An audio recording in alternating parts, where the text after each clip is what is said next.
So much yarn, so little time.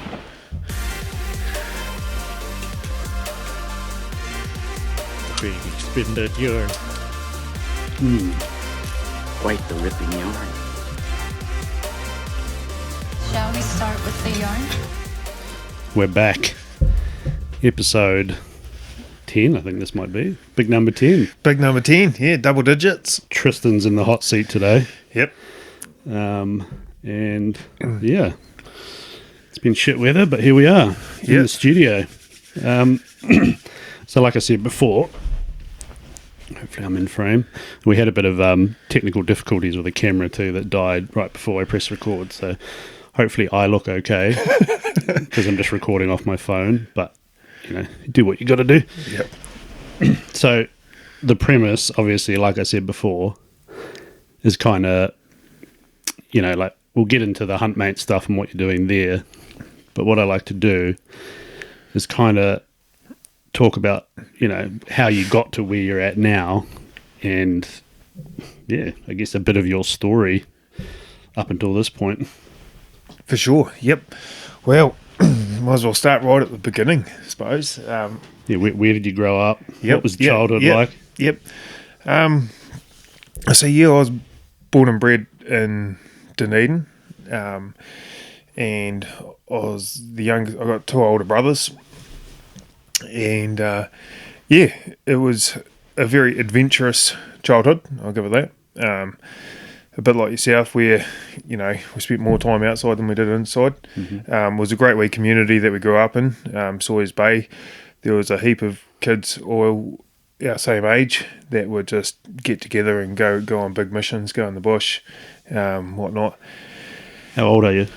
Me now, I turned 40 this year. That's why there was a few life decisions made. When I got to 40, I was you know, reassess and think, well, what am I doing? But we'll get into that. So yeah, that was in my younger days, and that was where I really found my love for hunting. My friend's old man, he used to drag us around into a place in North Otago there that's pretty steep and gnarly country, and he'd drag us around, and he's the one that really got me the passion for hunting. He taught us, and he was such a he's just such a fantastic hunter, fantastic guy. He used to drag us around like 6, 7, 8 years old, and we'd have our packs on, me and my friend Ben, and he'd drag us in there for a couple of days, and I'm sure we ruined so many of his hunts, like by knocking rocks down behind him, and you know, just being two noisy little boys behind him. But yeah, pretty much every weekend he'd take us out, and that's what cemented the love and passion for hunting for sure. And even now, I still go to that same hunting block just because I love that hunting block, and it brings back the memories, the smell, the noise of the place, all that sort of thing. Just brings back those memories of that place, and it just keeps drawing me back. And so yeah, that was definitely how I started my hunting love for hunting. You know, we started out with the goats, deer, and back in those days, you know, if we spooked a deer, that was a great day's hunting. You know, we'd get back to camp and we'd be whipped up, you know, because we spooked a deer and whatnot. So yeah, that was definitely it. My old man, he used to take my older brother hunting a fair bit, and down the Blue Mountains and whatnot, and that was where I ended up shooting my first deer, down the Blue Mountains. There was a bit of I was with my old man and my older brother, and it was actually my older brother's shot, but he was about 5-10 metres up a tree in this clearing.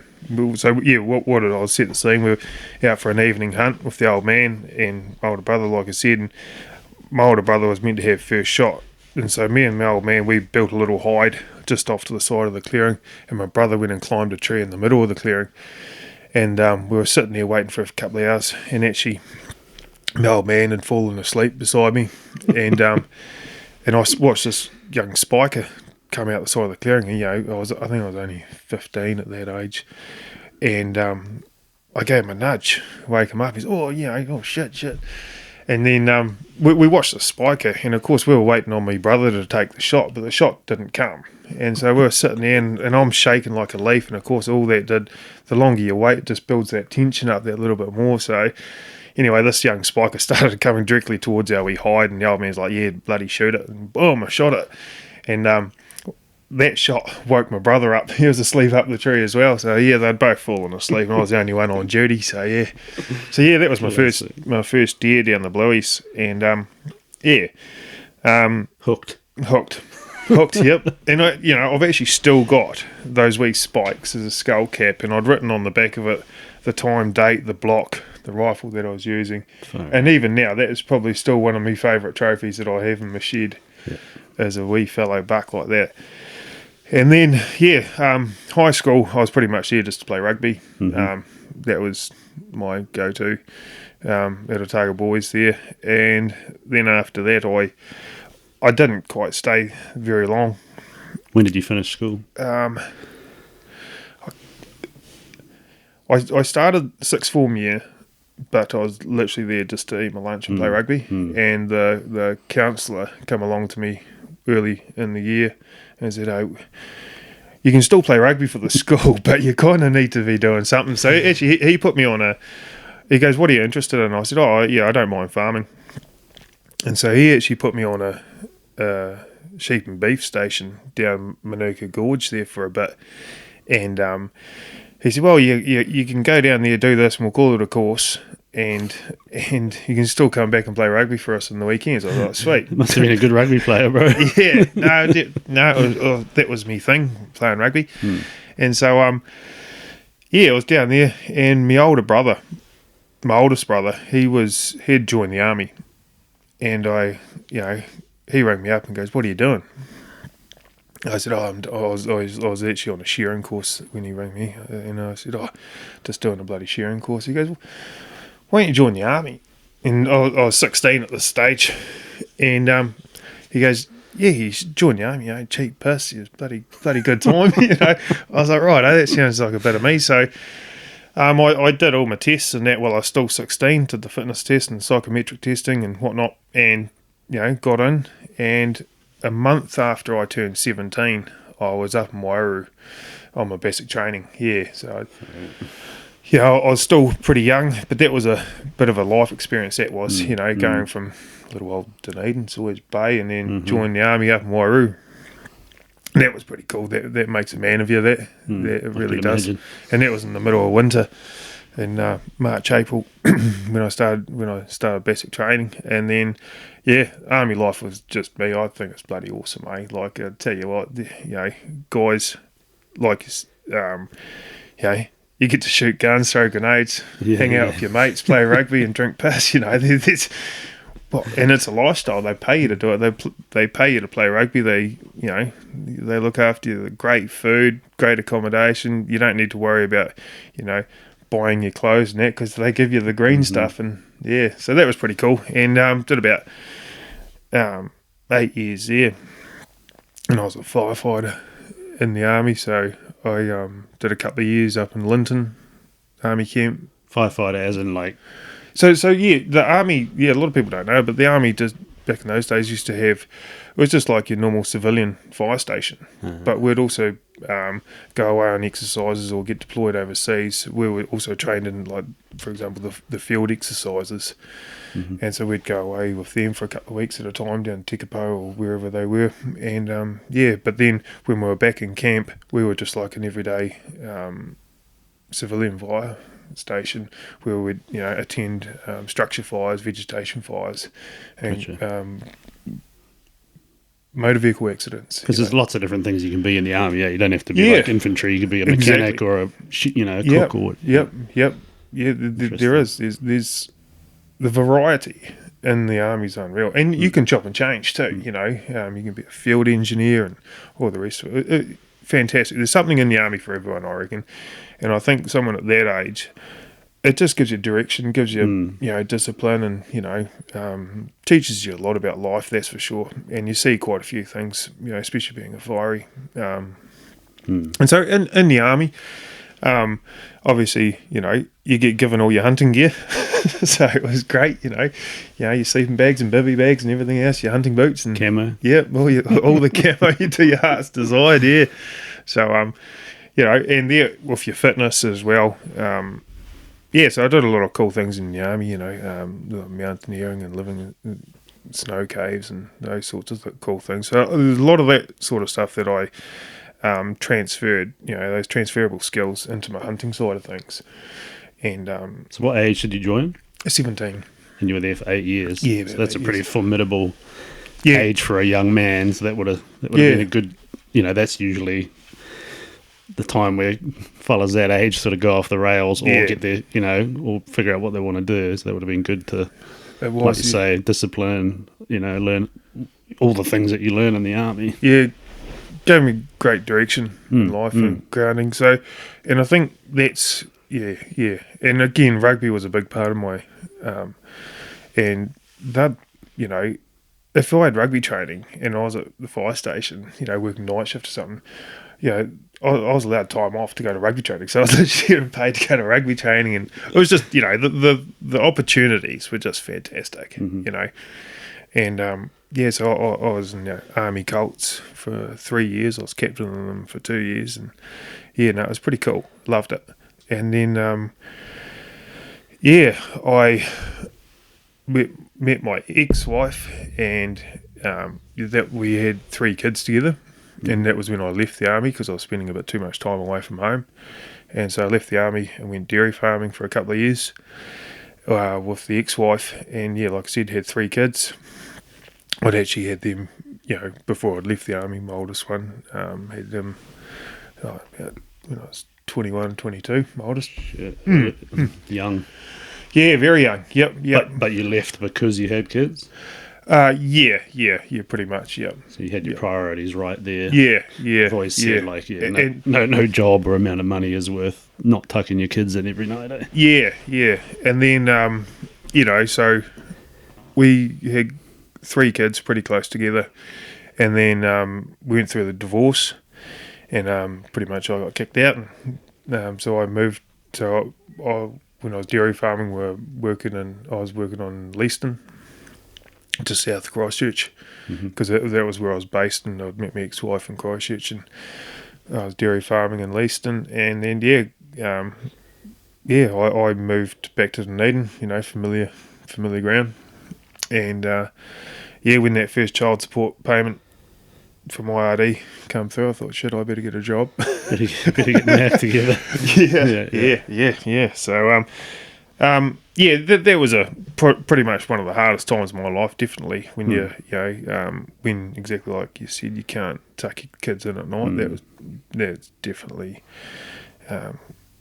was the hardest thing for sure. But I did what I had to do, and it was just a part of life. Yeah. And obviously I haven't experienced that side of things, but I've seen plenty of fellas who have, and bloody rough, eh? It is. Yeah, it Go is. from family life to then, like you say, not even being able to see your own children. It's like, Yeah. And like I said, it was a very rough, it was a rough divorce too, and to the point where,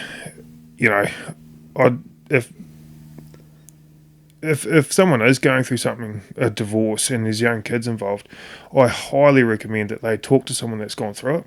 Like, don't just try and think, oh yeah, I'll wing it, because that's what I did. I tried to keep it to myself, and not keep it to myself, but just being the army way, you don't want to burden other people with your problems, so you just try and work your way through it and do what you think is right. But man, I had some very expensive mistakes, and not just expensive, but even with the kids. Like when I during the custody battles, my very first one, I tried to represent myself. I didn't have your success representing yourself first time, but my one was completely opposite, and I got absolutely shafted. Well, if you don't have the money for a lawyer, what's your other What do you option? do? Yeah, exactly. What do you do? Have a crack. And of course, guys think they're doing the right thing by leaving the house and just taking your clothes and whatnot, because you want to leave the home environment as steady for the kids as you can. But man, that comes back to bite you. That comes back to bite you in the ass, because you've technically abandoned your kids. So literally, they get what you think you're doing right. No, that's not the way at all. Wait to be removed from the house, and those sorts of things. So yeah, that bit me in the ass to the point where I wasn't even allowed to ring my kids. I had to text the ex-wife first on a Sunday to ask if it was all right to ring her phone if I could talk to the kids that day. And of course, she would say, no, they're busy, or no, they're not home. And so there's another week not talking to my kids. And so then I was like, well, okay. Because the court, the lawyer said, it's too intrusive on the ex-wife's life, me ringing her phone to talk to the kids. It was pretty bad. Yeah. And I still remember it because it was the day of my daughter's birthday, and my family had given me presents from Dunedin to take up with me to Christchurch, and I wasn't even allowed to see my daughter that day to give her the presents because I didn't have custody. And there was just a pretty messed up time. So, I'd wait until the Sunday, flicker a text, hey, what time's a good time to ring the kids? And I'd get a text back saying, no, they're busy. Oh, okay, what time was a good time? Well, I don't know. No, it's just so that was pretty hard.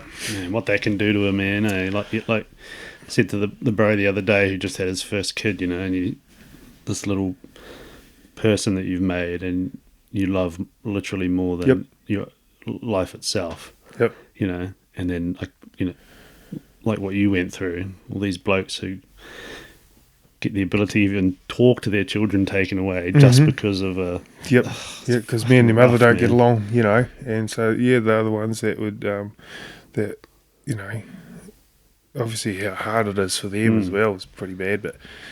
Yeah, so that was that. So I ended up, I tried getting around it by sending the kids cell phones, and to take them off them. And, I mean, they were pretty young. My youngest was only 9 months old when I got kicked out. And so, there was that. But, and around that same time, so I'll still remember after the divorce, I went bush, for a couple of weeks into the same actually area where I talked about when I cut my teeth hunting, and spent a couple of weeks in there. It was just getting back to your roots for a bit, and If that doesn't prove how good hunting and being out in the hills is for you, nothing does. Gives you that time and clarity, to really reassess things again. And then, like I said, I come out of the bush and IRD have been trying to get a hold of me to start paying child support. I didn't even have a job, and so I was just, it was straight on and all right. And so I was like, shit, I need a job, and I was fortunate enough to be able to get a job up at Macrae's gold mining. So I started up there, entry level, and back then the roster was 4 on, 4 off, so it absolutely suited my hunting life, and it was fantastic. Just day shift, or did you do nights? Days and nights. Yeah. I talked to a fella once years ago, and he's like, I'll get you a job, mate. And he goes, you do 7 days on and then 7 nights on. I was like, I'm out, bro. I'm not working through the night. It's not worth it. Yeah, no, I definitely know what you mean there. When you start messing with people's circadian rhythm, it's and you do. You feel like a zombie after. Because eventually we transitioned to the 7 on, 7 off, 7 nights, 7 off, and oh my god, So what were you doing? Would you work 4 days and then go hunting for 4 days? Literally. Yep. I've seen some young fellas that are doing exactly that now. Yeah, I see them on Instagram and stuff. Yeah, so. No. And I remember, especially on the night shift, on that last night, you'd stay awake and you'd still go hunting that day. And so, I did some pretty big stretches awake, which probably isn't that flash, but just for the love of hunting, you'd be that excited and adrenaline's pumping on. So I'd spend 4 days at work planning where I was going to go hunting for the 4 days off and getting that sorted. And so that was bloody great. But around that same time, I met my wife and my now current wife. And man, after I got divorced, I thought, that's me. no, never again. How can someone, gonna break be that trust? When someone when you make a commitment to someone, I'm one to stick to my word, and when someone breaks that commitment to you, I thought, never again am I going to put myself in that situation, be that vulnerable again that someone else could take that away.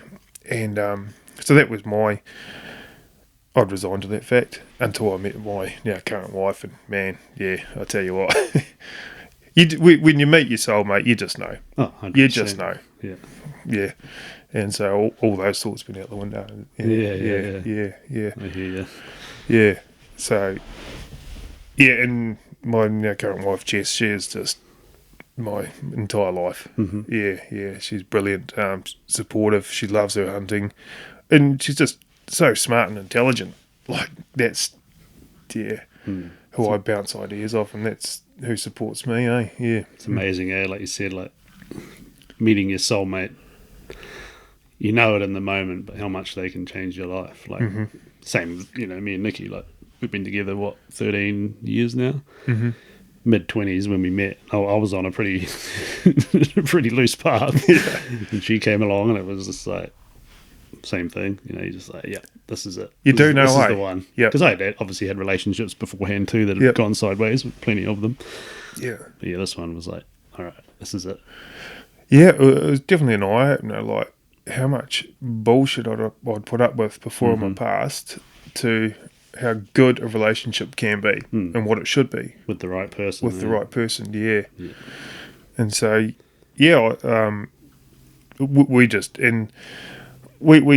have built a life together of our dream life, and it's been fantastic. And it's been, when you work together, it's so much easier when you're working together because there's so many outside forces there trying to pull in different directions and take your time.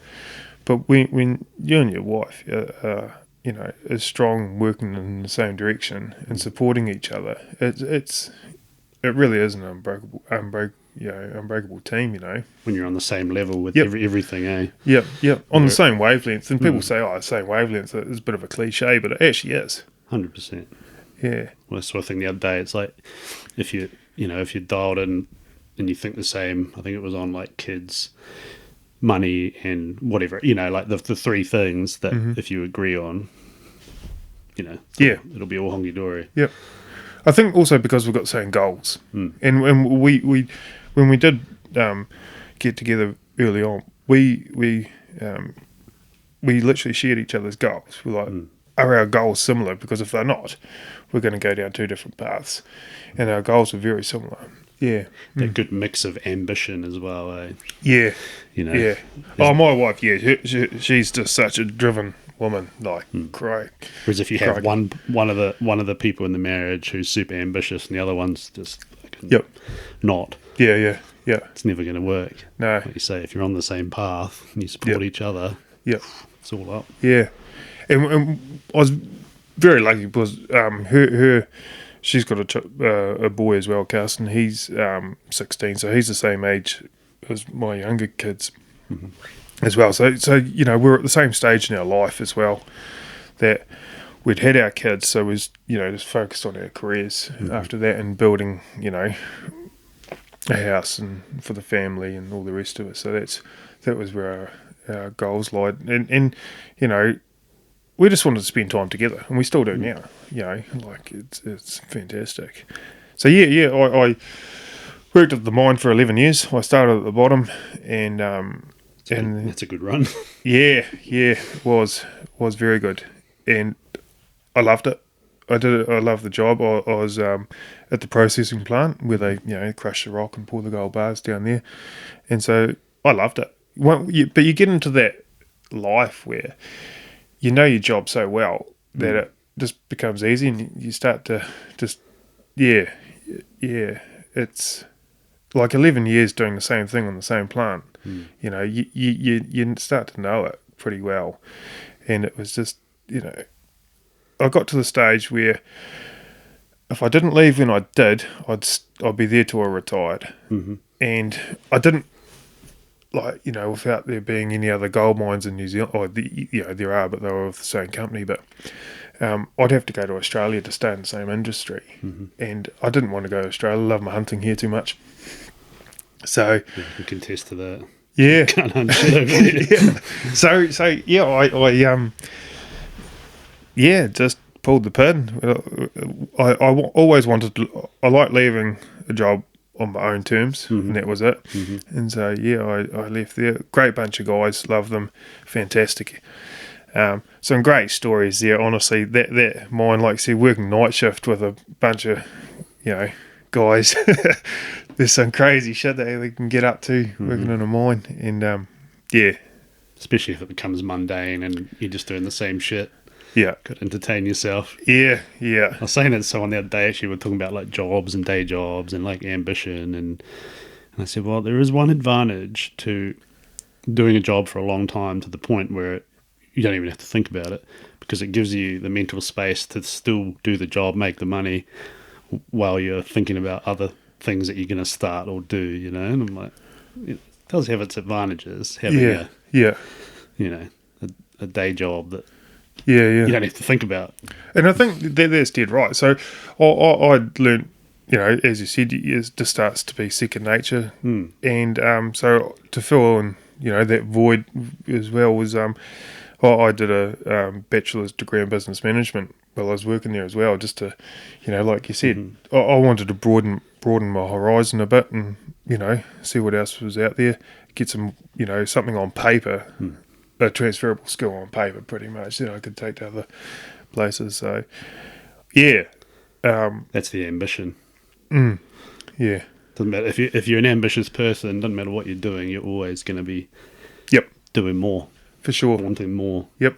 And I'm definitely a competitive guy by nature. Like, at the mine there's 4 crews, and I wanted my crew to be the best. Like, it was just like that, and you start getting protective and militant. That don't say anything bad about my guys. They didn't do anything wrong. They could never do anything wrong. They're just because you spend so much time with them.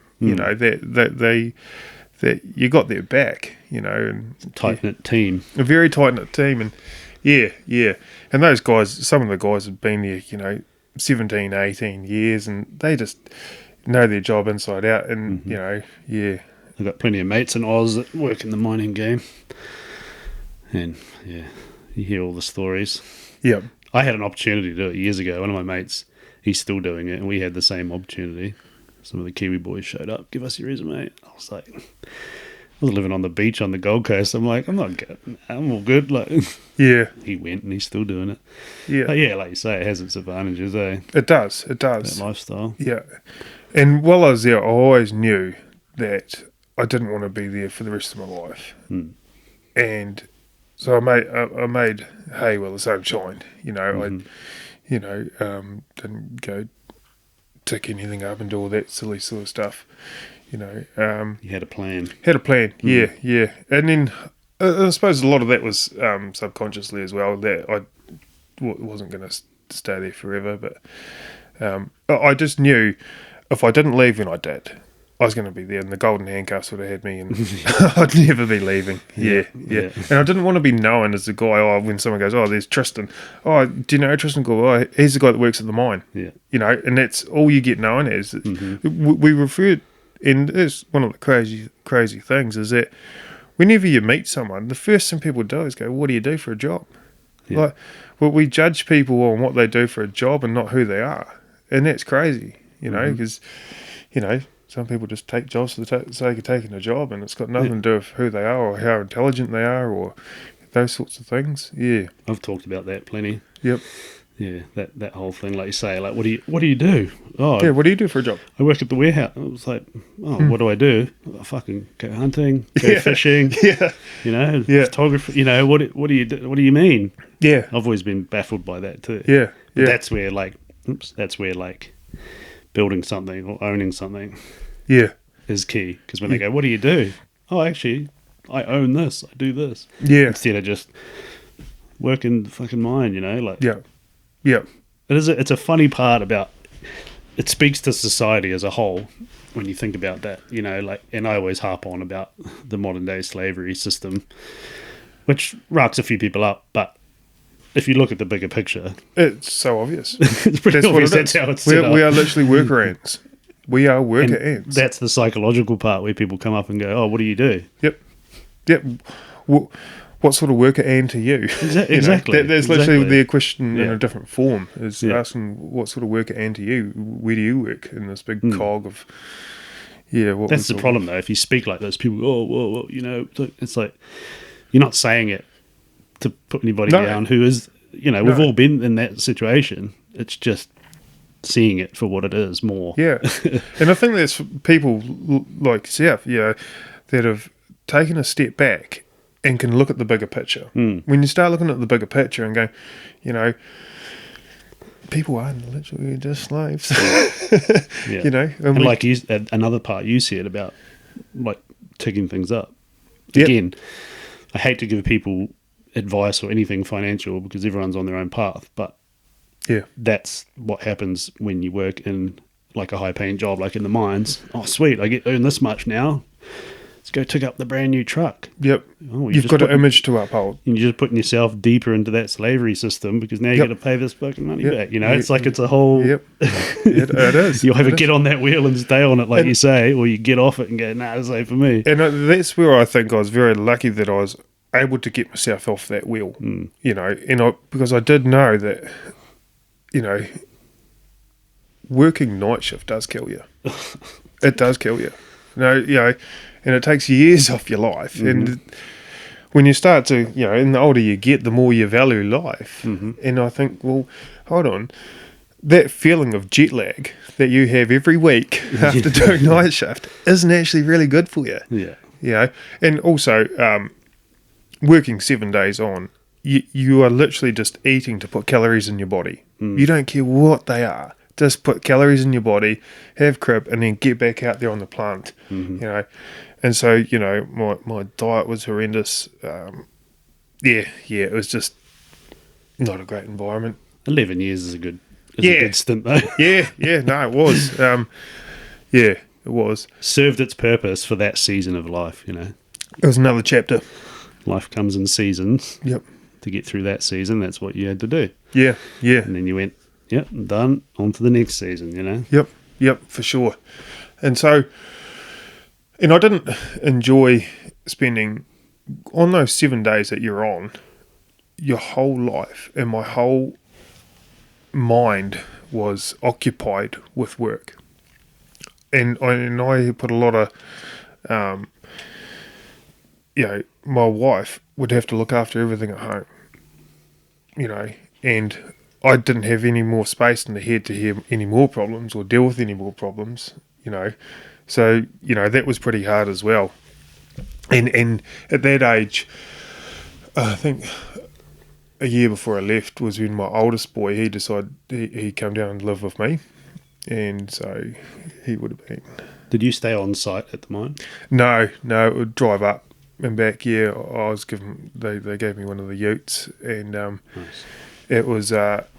So, but then again, that's a catch-22 because it was a 15-hour day, 12 hours on plant and an hour and a bit each way.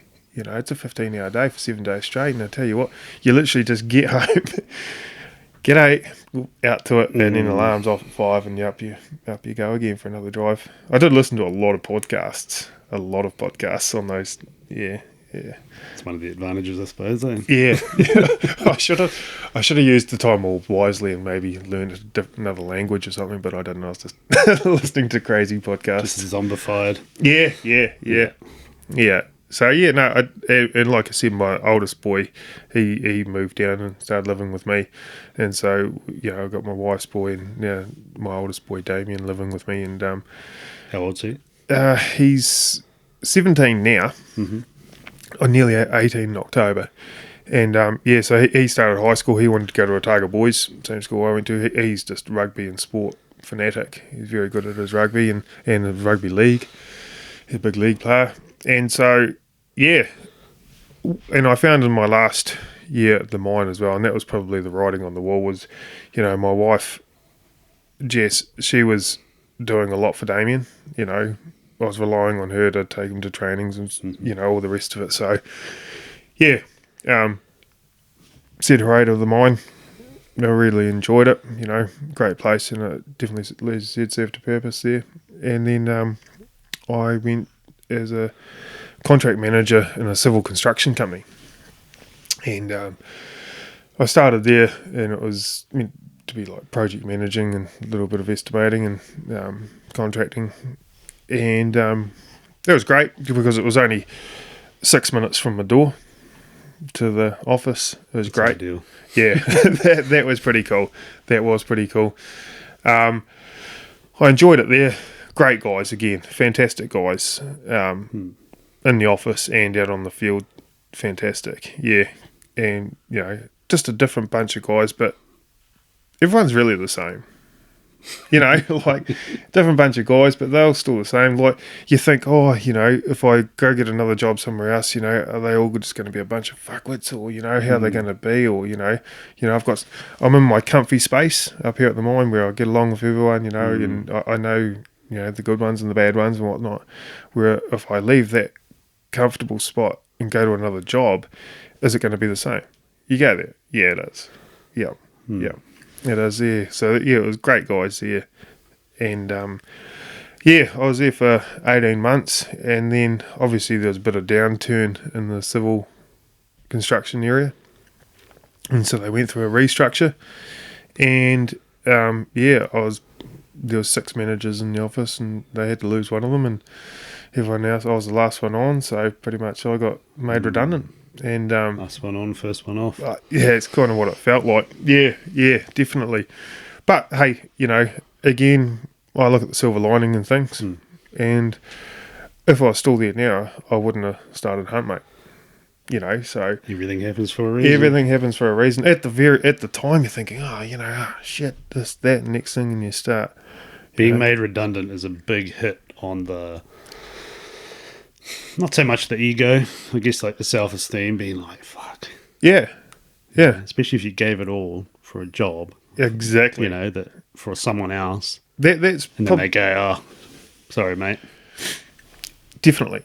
And at the first sign of trouble, they kick someone off. Like, hold on, I found that actually, but it was a big civil construction company. So they... Again, I think it was come from higher up. They didn't care because the managers at the regional level, they didn't want. I know they didn't want it to happen, but they, and it did. So that definitely changed my thoughts on working for a big company again. Like they can just cast you aside at any moment. You're just a number, bro. You're just another worker, and and when the civil construction picks up again, they're going to just employ another manager, and they're going to carry on. And so I was like, well, it's just a pawn in the game of chess. Eh? Yeah, gone are those days where you'd show loyalty to a company because they don't show any loyalty back. No. Not at all. Not at all. Comes back around to ownership, eh? Yep. And literally, make your own path. Yeah, and so that was when. So I got made redundant. It was a blessing in disguise. Absolute blessing in disguise, to be honest. Because, I didn't realise, but my role had changed in that 18 months to where I was sitting in front of a computer for 10 hours a day. And that was, it was just, not enjoyable. I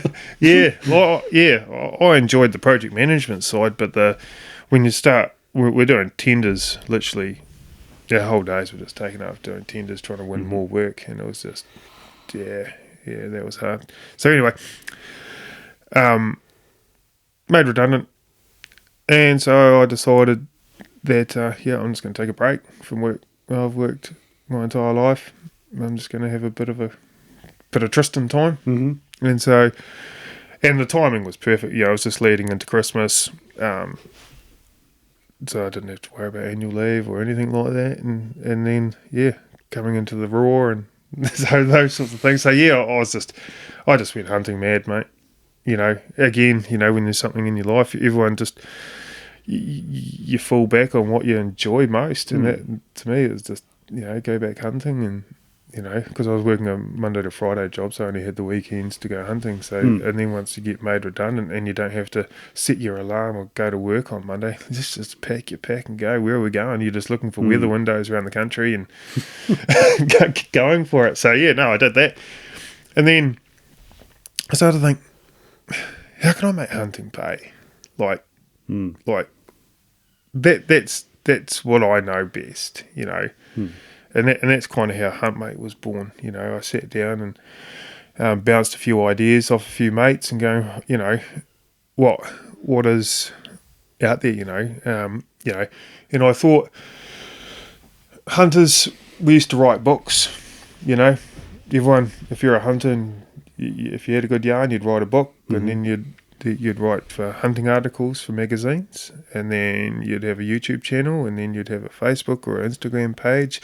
And so I thought, or, you know, we do have TV shows now as well, but I thought, what is next? You know, where are we heading? Like, what direction? There's no point start writing books, because, you know, other than hunting books, I don't think people are reading out of a book.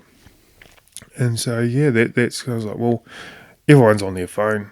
Everyone wants their wee dopamine hit, you know, off their phone, and that's why we're on the socials. And I do find that some hunters now, especially, aren't on social media as much, or, you know, consuming as much social media. Yeah. And so, but they still want that interaction. And so that's kind of why I was like, well, a hunting app. And so, Huntmate was born. I was like, right, I started doing some hunting workshops at home, where I just get fellas around, they bring their hunting gear around, and they bring their rifle, and we just talk hunting for 2 hours. I have a presentation that we go through, a lesson plan, and we start off with the first 20 minutes, you know, sticking to the regimented plan. After 20 minutes, mate, we're just having a yarn. It's freeballing it. Yeah. Well, because being in a one-on-one, people are more comfortable to ask that silly question that they don't want to put online, because, you know, hunters can be pretty brutal online, I found as well. They can, what do you mean you don't know that? Or just walk anywhere on dockland, you'll find an animal. Like, come on, these guys want to know, you know, where you should be looking on the face, where you should start looking first, you know, altitude and all the rest of it, or, you know, how to sidle a hill, you know, the easiest route around a hill, or those sorts of things. So, yeah, they come along to me. I got a big shed there, a few animals up on the wall, and we just have a yarn, eh? And I really enjoyed that, you know. So it's definitely that stage of my life now where you start giving back that little bit, and the passion's there. Yeah. It's amazing. It's amazing when you start having a crack at something you're passionate about, and you go, this is, you know, the old saying, you don't work a day in your life if you love what you do. That's dead right. That's it's 100%. Right. And that's why I always encourage, I'm like, have a fucking crack. Yep. If you're passionate about it, start it and do it. Yes. Because that feeling, it was like me with the photography. I found my thing. Yep. I'm like, this is it. And I set out and I made the goal of achieving what I could achieve. But I never thought about it. It was never like, oh, this is a lot of work. Oh, you know, because the passion was there. Yeah. It's the same, you know, like you say. Did you have a gradual growth in photography from a young age, or did you just pick it up one day and go, this is great? I was probably and then start learning it from there. It was probably about my mid-20s. Yep. You know, that's that stage in life. Yep. It's around when me and Nikki met, about mid-20s. And we went through a whole lot of life shit.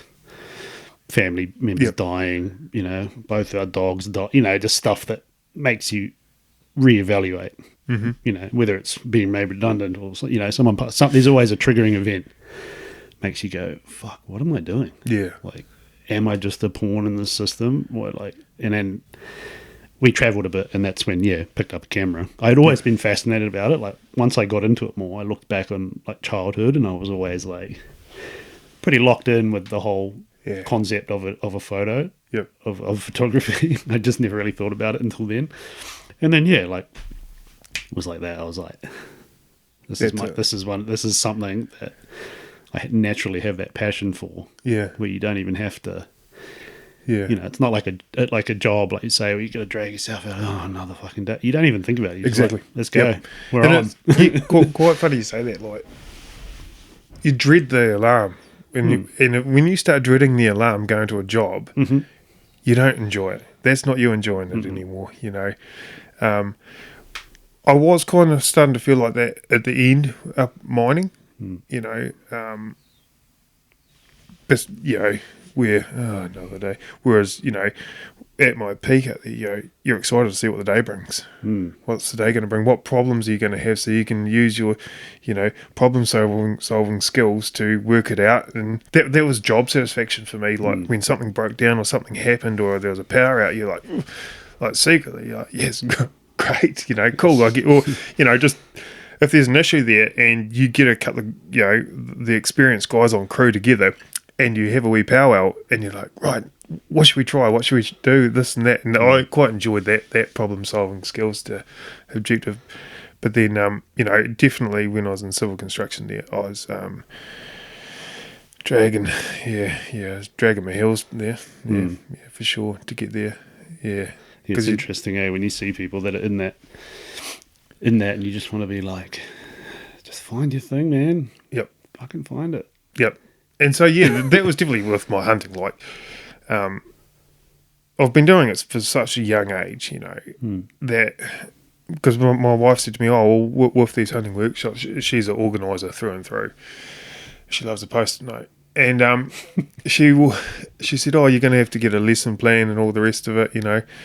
And the thing is, I didn't, because there's no tricky question. Someone can ask me a question about hunting. I'll just give you my life experience question. You know, I've hunted for over 30 years, you know. Well, if it, you know, I'll just tell you what I've done or how I've got there, and how, you know, I've overcome the problem because I've lived that. You know, so it just flows. Yeah, I don't need to go running back to a manual and go, oh shit, how are you meant to do that? So yeah, no, and those workshops are fantastic. And so I was doing them as I was getting the app developed, and the app itself.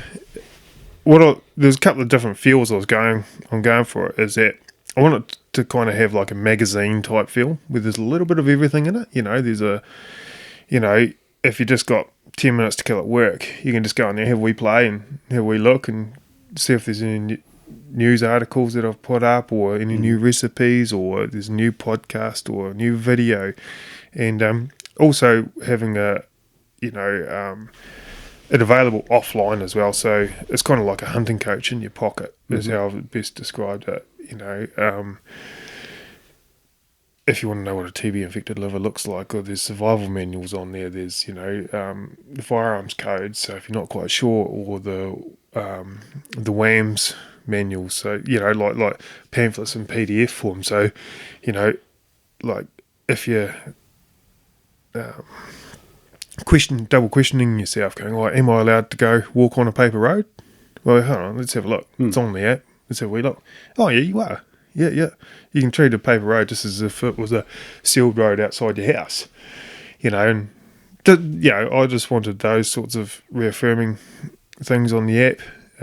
It's like taking all your life experience of hunting and putting it in this little thing in your pocket. Yep. I used it the other night. I was making venison burgers. Oh, yeah. I was like, I wonder if he's got recipes on there. Sure enough. Boom, venison burgers. Yeah, and with the recipes as well, like, I'm no chef. I'm just going to put on there what I've done, like what works for me. So and as minimal ingredients as possible and as easy as possible. So yeah, that's my goal with the recipes. That's how it rolls when you're a hunter, though. Like, yeah, that's like the wife says. She's like, the only time you actually are passionate about cooking something is when it's meat that we've got from the mountain. I'm like, yeah, that's the hunter way. Like it might, like you say, it might not be flash. Yeah.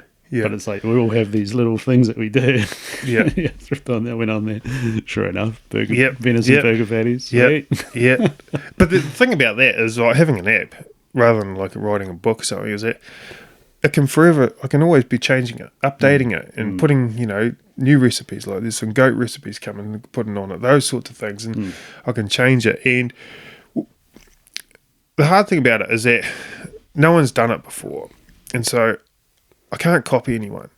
And so it's trying to find the direction of where it's going, if you know what I mean, has been the actual hard part. Like, so that's why I've put a few different things on it, and I'm going to see what people enjoy, and I'm going to keep going in that direction. So, yeah, look, I don't have funding from a big bloody hunting brand or anything. I'm just doing it all myself, and From the idea to then development, however that looks, what was the time frame from when you come up with the idea to then getting it sort of going? what are we at now? Maybe 5-6 months, maybe. Yeah, it's pretty good, eh? So you obviously got the idea, went, yeah, this is it. Yep. Boom, boom, boom. Started implementing what you want to Yeah. have on the first version, and then how does the actual development, like the app creation, come about? Okay, so yeah, that was a learning curve in itself. I tell you that. I bet. I'd do it different for sure. So I put out there for a few quotes about this is my idea. This is what I want to accomplish. So From developers. from developers, yep, from app developers, and I went with a fella, and great guy. I'm not saying he wasn't, but yeah, great guy, easy to talk to. But a lot of the work is outsourced to India, and so trying to explain to an Indian guy what hunting is like here in New Zealand can be a little challenging. Yeah. You know, trying to tell him, a dock block or this or that, I want. Yeah. And of course they work at night, and so if they ask a question, it's a 24-hour process to get that replied to. And so if I was to do it again, I'd try and have it with someone, not just in New Zealand, but someone local that I can sit down and actually have, well, this is the feel, and actually talk about it in that way. Because I found that pretty difficult. But other than that, like, he's been great to deal with, and like he does try his best to help. Yeah. So the actual interface and the layout and the your branding, everything is on point though. yeah. So that's very nice. Yeah. To use. I wanted it recognisable, and I didn't want. I don't want people to be intimidated with hunting, because my goal is to get more people out there hunting. Right, that's my end goal, is just to get more people out there hunting. And so I don't want people to be put off hunting because they see a dead animal and go, oh, okay. I'd rather have a picture of some venison backstrap on a barbecue, and go, well, that's the result. Yes, we do have to, kill an animal to get to that point, but hunting for me, killing an animal or pulling the trigger is such a small part of why I do it. That I think non-hunters do focus on the killing aspect of hunting.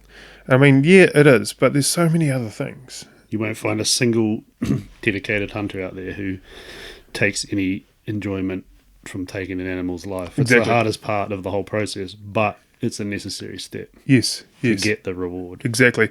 And, how I try and portray that to other or non-hunters is, that animal has been living its best life on the hillside, not in a paddock, getting moved from paddock to paddock, getting chased around by dogs or a four-wheeler, getting, pushed from pillar to post with deer fence, in an exposed paddock when the, sunshine, or whether it be cold weather. This animal can just move from one ridge to the next, to the one side of the valley to the next side of the valley. And if the hunter's doing his job right, he should be able to take that animal without it even knowing that it was going to die. That's a clean, ethical shot. Bang, done.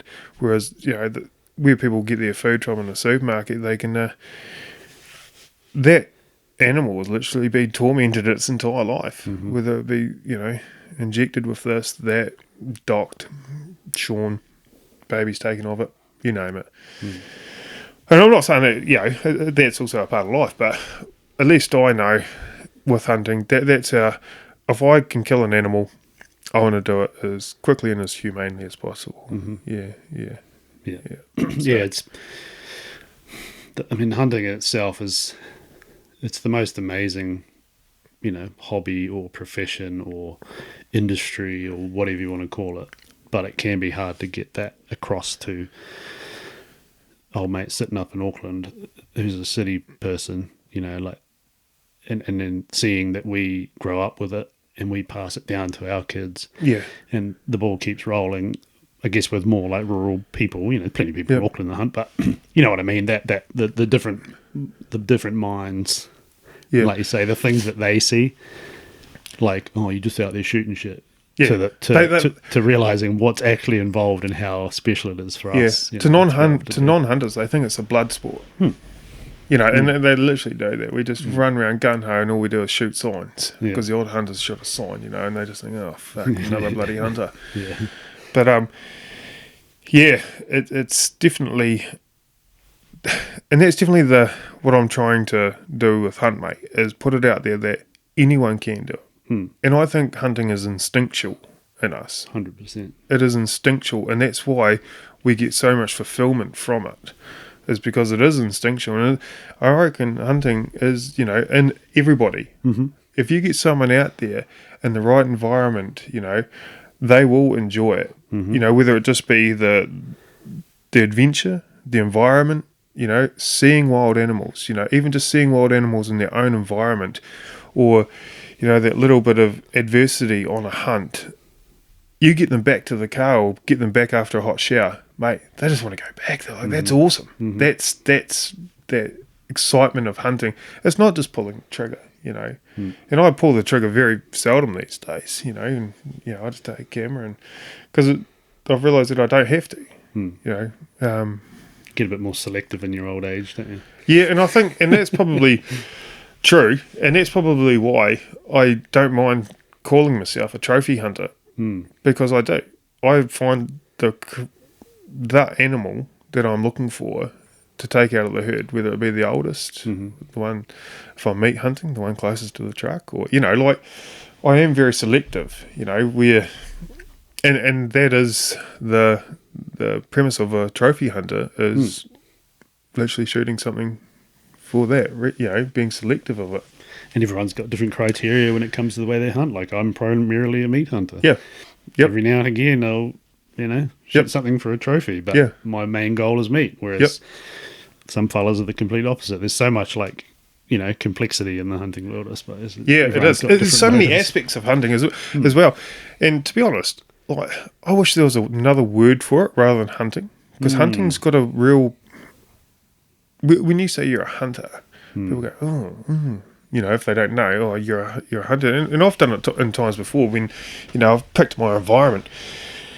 And, if I'm around and people say, oh, what do you do? Last thing I want to say is, I'm a trophy hunter. So you pick what you say, and you might just say, oh yeah, look, I just love going for big walks. Loved a bit of armed tramping. Yeah, a bit of armed tramping. But that's the thing, like you say though, it's that being personable, and that you pick who you talk to in a certain way. You go, that the film we're going to releasing, we had that with the TA walkers coming through.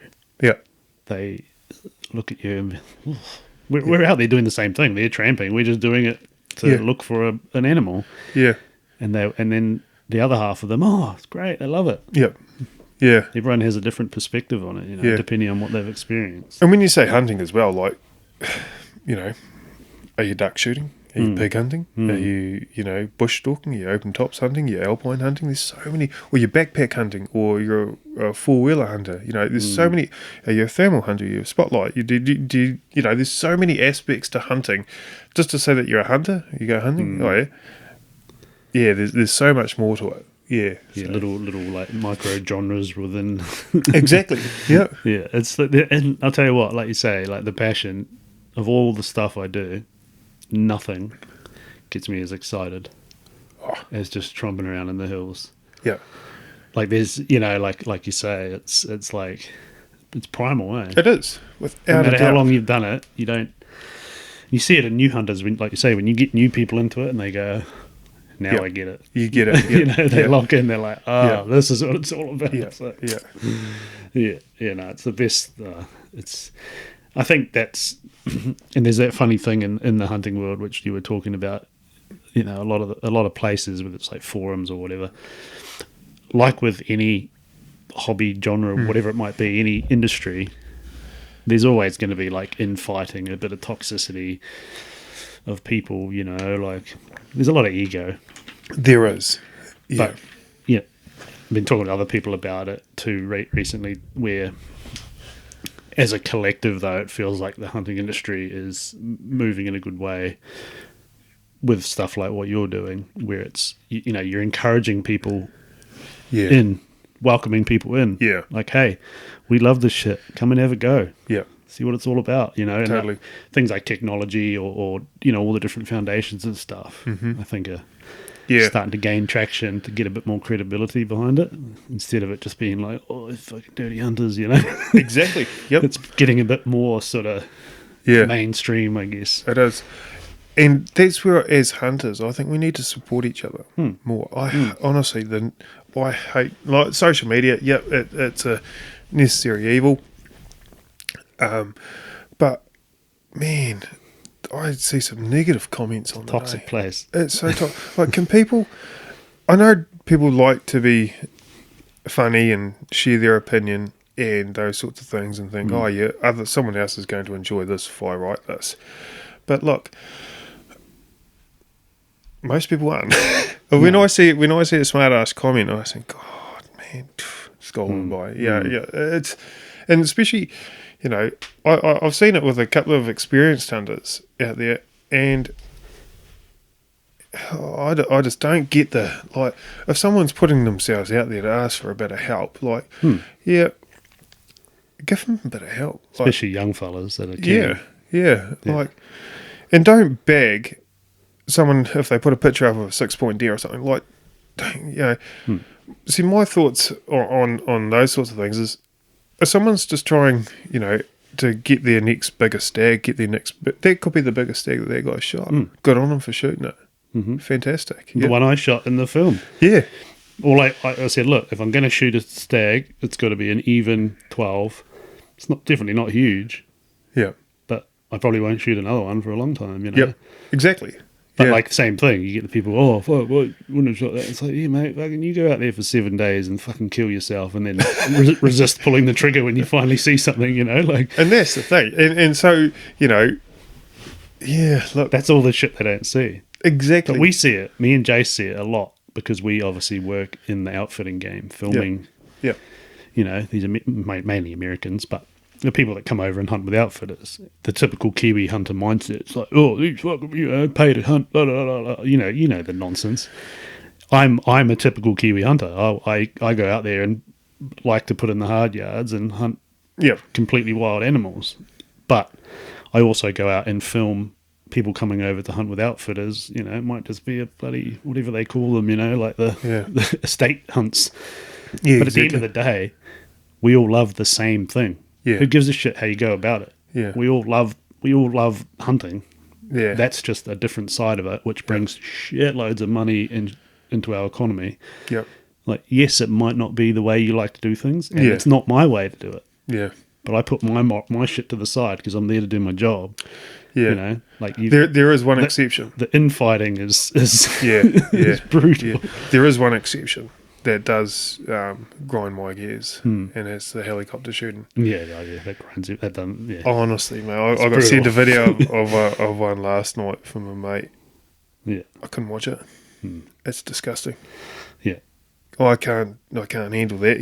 Yeah, like Do you Is mean, it- do you is- mean like the what do they call it? Hazing. Aerial assisted. yeah, trophy hunting. Yeah, Yep. they've made like a AATH. little thing of it now. AATH. Yeah. And you know, when you film in this game, like I said, in that hunting game, and that's what I mean. You've got to put all of that shit to the side because at the end of the day, you're there. You're being paid to do it. Yeah. that's the contradiction that we have. And you know, But I understand the estate side of things and behind high wire and all the rest of that. But when you see guys jumping out off the skid of a helicopter and the animals, you know, the one of the one I watched last night, the chamois buck was getting hazed from above because obviously if it went up over the bluffs, it was out of sight. So the chopper was trying to push it back down to the hunters, and I was like, oh.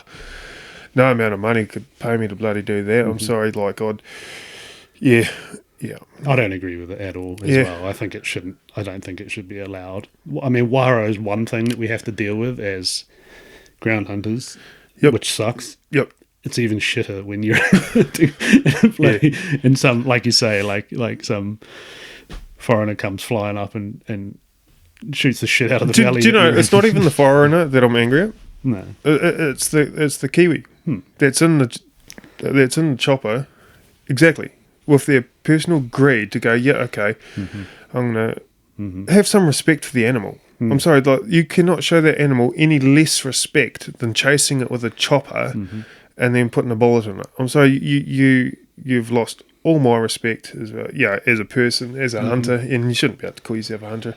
You know, and I don't like hunters being put in to tarred with the same brush as those sort of hunters, as you could call them. You know, I like the hunters where you put your pack on your pack on your back and you go for a big walk, and you know exactly. You know that's That's how it should be. That's exactly. yeah. No, I'm 100% with you. I don't agree with it, and I don't think it should be allowed. But it's the joys of a country where everything's introduced and everything's a pest. Until that changes, none of those rules are going to change. Yeah, look, and that's probably, you know, we can start getting into the nitty gritty of those sorts of conversations, but people calling deer a pest. Oh, it's ridiculous. Like, I'm sorry, a pest, if you look at the bloody dictionary definition of a pest, is something that no one wants.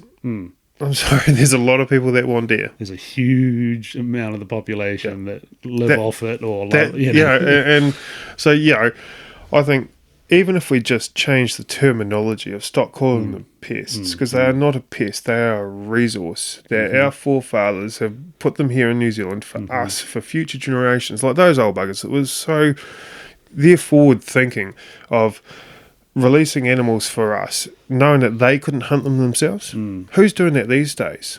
What's the old saying? Society grows when, what is it? Men plant trees of the shade they'll never sit under. Yes, exactly that. Exactly that. Are we doing anything for our future generations? No. Like who's doing anything now that they ain't going to reap the rewards for their kids and their future generations? No one's doing it. You know, there's people nowadays that we're just so worried about what we're doing. But yeah, anyway, those forefathers that did that, I think it's fantastic. And so, you know, they are a resource. They're here to stay. We just need to manage them properly, you know. And I think as soon as we start putting a value on something, and I mean a value for other people, for the fact that that meat is actually worth something. I'm not saying for Kiwis to go out there and pay for it. I'm saying that hind that you've shot is actually worth a fair bit of money if you turn that into the value of, you know, if you were to buy it from Pack and Safe. We are starting to see that, though, with things like, I mean, now having a hunting and fishing minister who's actually good at their job. Yeah. And seeing, what's his name? James Meager. Yeah. Shout out to him. He's doing Yeah, good. top man. And, you know, like Hunters for Hope? They're just filling these food banks with venison. Good. Yep. You know? Yep. So that's like the general the needy who need that shit are now reaping the rewards of the hunting industry. Because all that stuff is, like I said, it's elevating the hunting world as a whole in New Zealand. Exactly. There's people out there that don't know that you can just go, you know, Kiwis, go into our hills and shoot an animal and harvest it and take it back home and eat it. Like, what? No, you don't have to pay for that. Yeah, there's a startup cost of getting your driver's license and your gun cabinet and those sorts of things. But then from then on, you can go get your own meat. Or you just reach out to someone like me who will happily take anybody hunting for the first time and be like, check this shit out. Yeah. Yeah. And they go, fuck, this is something that and then next minute, they're off to the races. Yeah. You know, we are so fortunate here in New Zealand with what we've got. You know, one of the fellas that I did a podcast with, old Sylvester, he's Dutch and he's over in Europe. Their hunting is nothing like what we've got here. You know, not only do they have to pay for the tag, they have to pay the farmer, they have to pay but also pay the weight of the deer. You know, and then how many inches or the weight of the antlers or those sorts of things. You know, it's an expensive sport over there. It's like Scotland. It's always been for the elites Yeah, and the royals. They're the only people that can hunt. yeah, Because it's so expensive. yeah, and like Kiwis don't know how fucking good we've got it. man. we don't. Yeah. Where we could just pick a valley and walk up it. Man, like that's just freedom if I've ever seen it, like, and you can shoot any time of year, shoot whatever you want. It's just, why aren't more people doing it? Some of the clients we work with through the outfitters from the States, I explain that to them and they're like, what do you mean? I'm like, yeah, we don't have tags, we don't have seat. They're like, there's got to be something. I'm like, nah. Nah. You can just go anywhere and shoot anything all year round. They're like, and you can shoot as many as you want. And they're like, that's insane. It's the Wild West. They get like 2 months of the year. They have to have a tag. They have to all the, and I'm like, this is the problem. Kiwis don't. It's And always been a given, so they don't realize like shit. Yeah. We're so lucky. And that's what I mean by there being a value on it for them over there. They've put a value on it, and that's why they would never accept someone shooting an animal out of a AATH, because they would. Hey, what? You can't do that. It's a valuable commodity. It's not. Whereas just the here, best. yeah, exactly. Whereas here, we just we can do it, so the chopper can do it. Yeah, it's such a conflicting thing, like you say, like the conservation side where you've got to control numbers mixed in with the actual value that the animals hold. Yeah, it's always going to be such a. And I'm probably going to get criticism for this as well, mate. But I don't think we've got too many animals. No, not at all. Either. I don't think we have too many animals.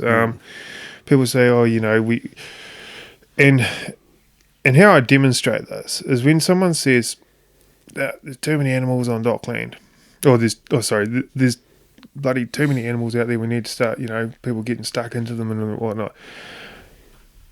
How you can tell someone's bullshit is when you go, okay, where? And keep asking where, and they'll say Otago. Well, okay, we're in Otago. On Dockland. Yeah. And so you start going, okay, no, tell us the block, because, if you give us the exact location, and there is too many animals there,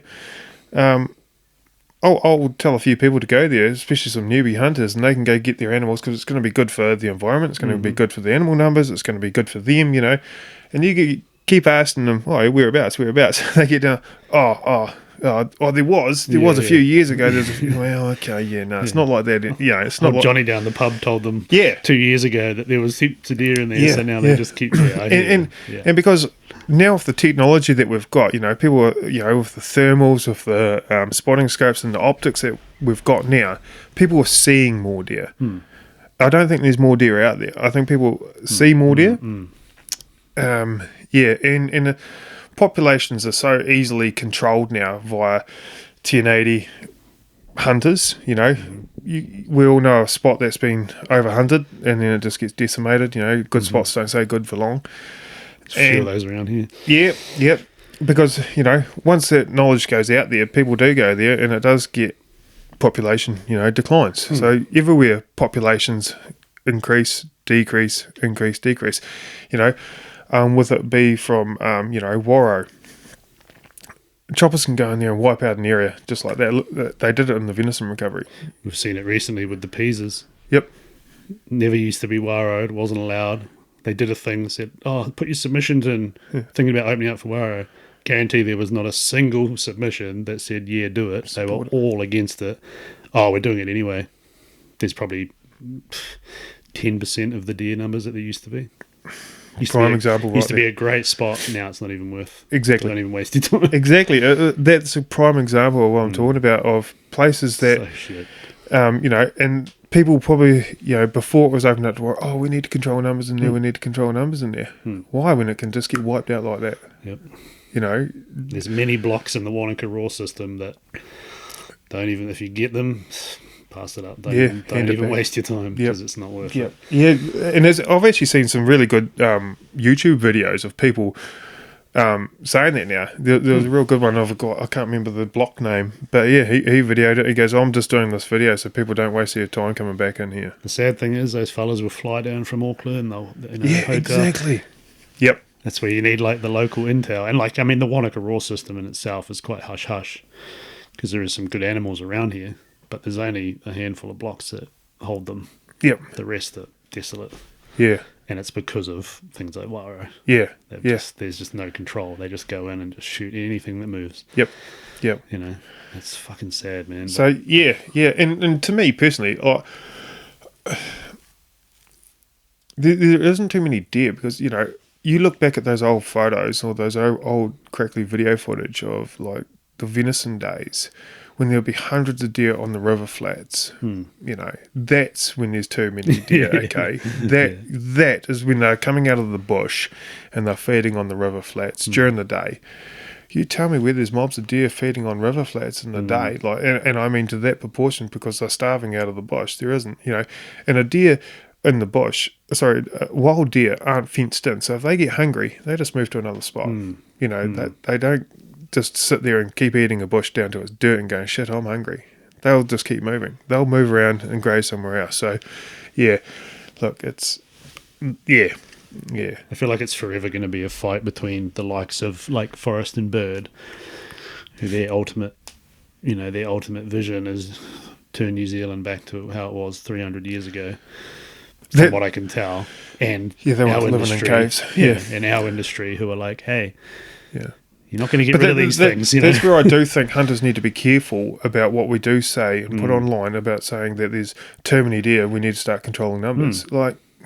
And some hunters do say that to boost their own ego. Oh yeah, no. What do you mean? Oh, I see heaps of deer. I'm such a good hunter. I find them everywhere. Yeah. What do you mean you can't find a deer?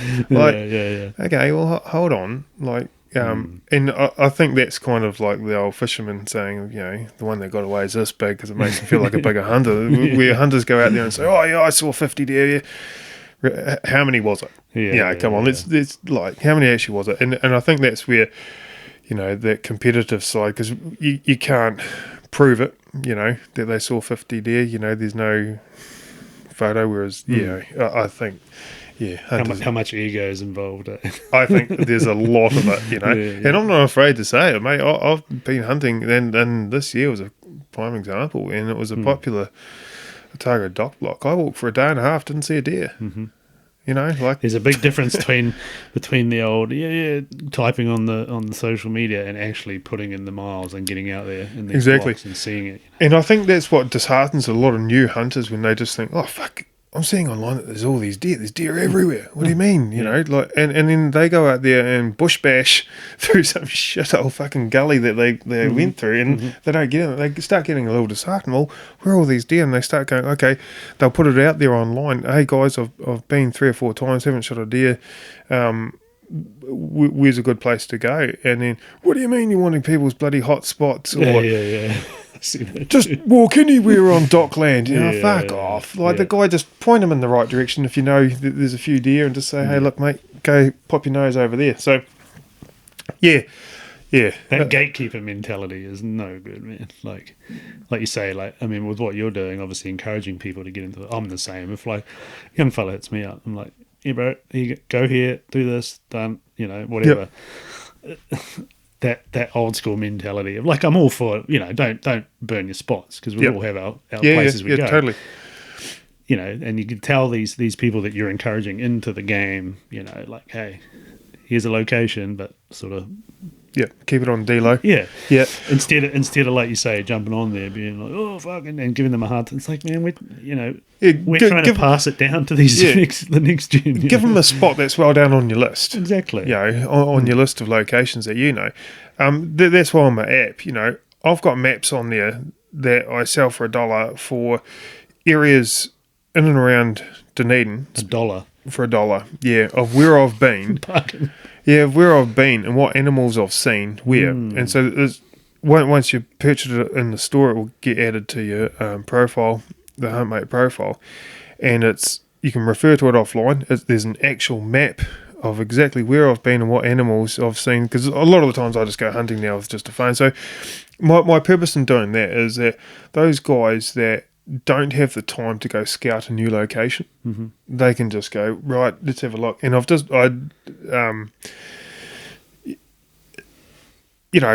those, I'm trying to make it easy for people, like get out there. Here's a map of where to go and the goats that I've seen where on what rocks where they were. Yeah. And when I do these maps for it, I don't take a rifle because So you just otherwise go and I just go, get kitted up in my camo and take my camera, go for a walk, take some photos of some animals that I seen on the way, and then put that exact map on there with recommendations of what I do differently and those sorts of things. And so someone can get that and can just read it and go, oh, okay. And I'll only sell a certain amount of them because otherwise, people go, oh, you're sending a horde of people to the same spot. Someone's going to shoot them and so whatnot. you actually limit the number of Times I sell that map. Yeah. genius. Yeah, yeah. Because otherwise, how do you know that map hasn't been sold 20 times? That spot could be ruined. Whereas if I sell it 5 or 6 times, you're good to go. Yeah. It's the old, it's no different to people online that sell courses and whatever it is.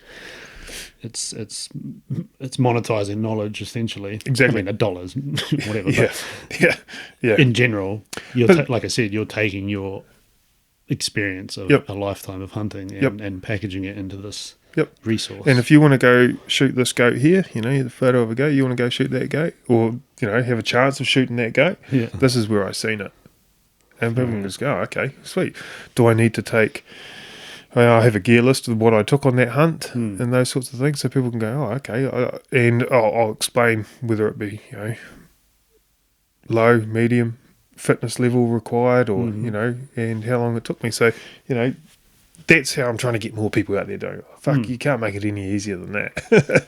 And so that's kind of where the app is going to be forever changing, is that I'm just going to go for hunts and just put a map out there. and go, oh, yeah, this was good. Here's some Yeah, information. here's some. Oh, because great. trust me, I've been on many hunts and not put them on.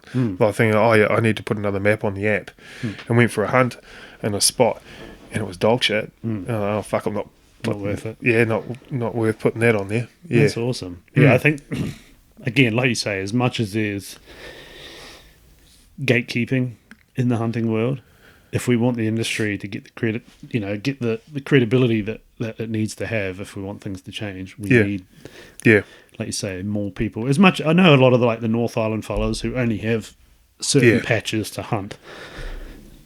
They get over it because it's ruined. There's too many hunters now. Da da da da da.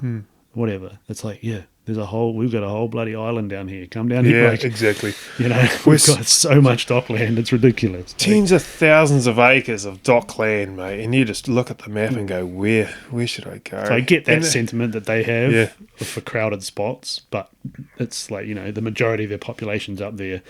They're all, hunting these same locations.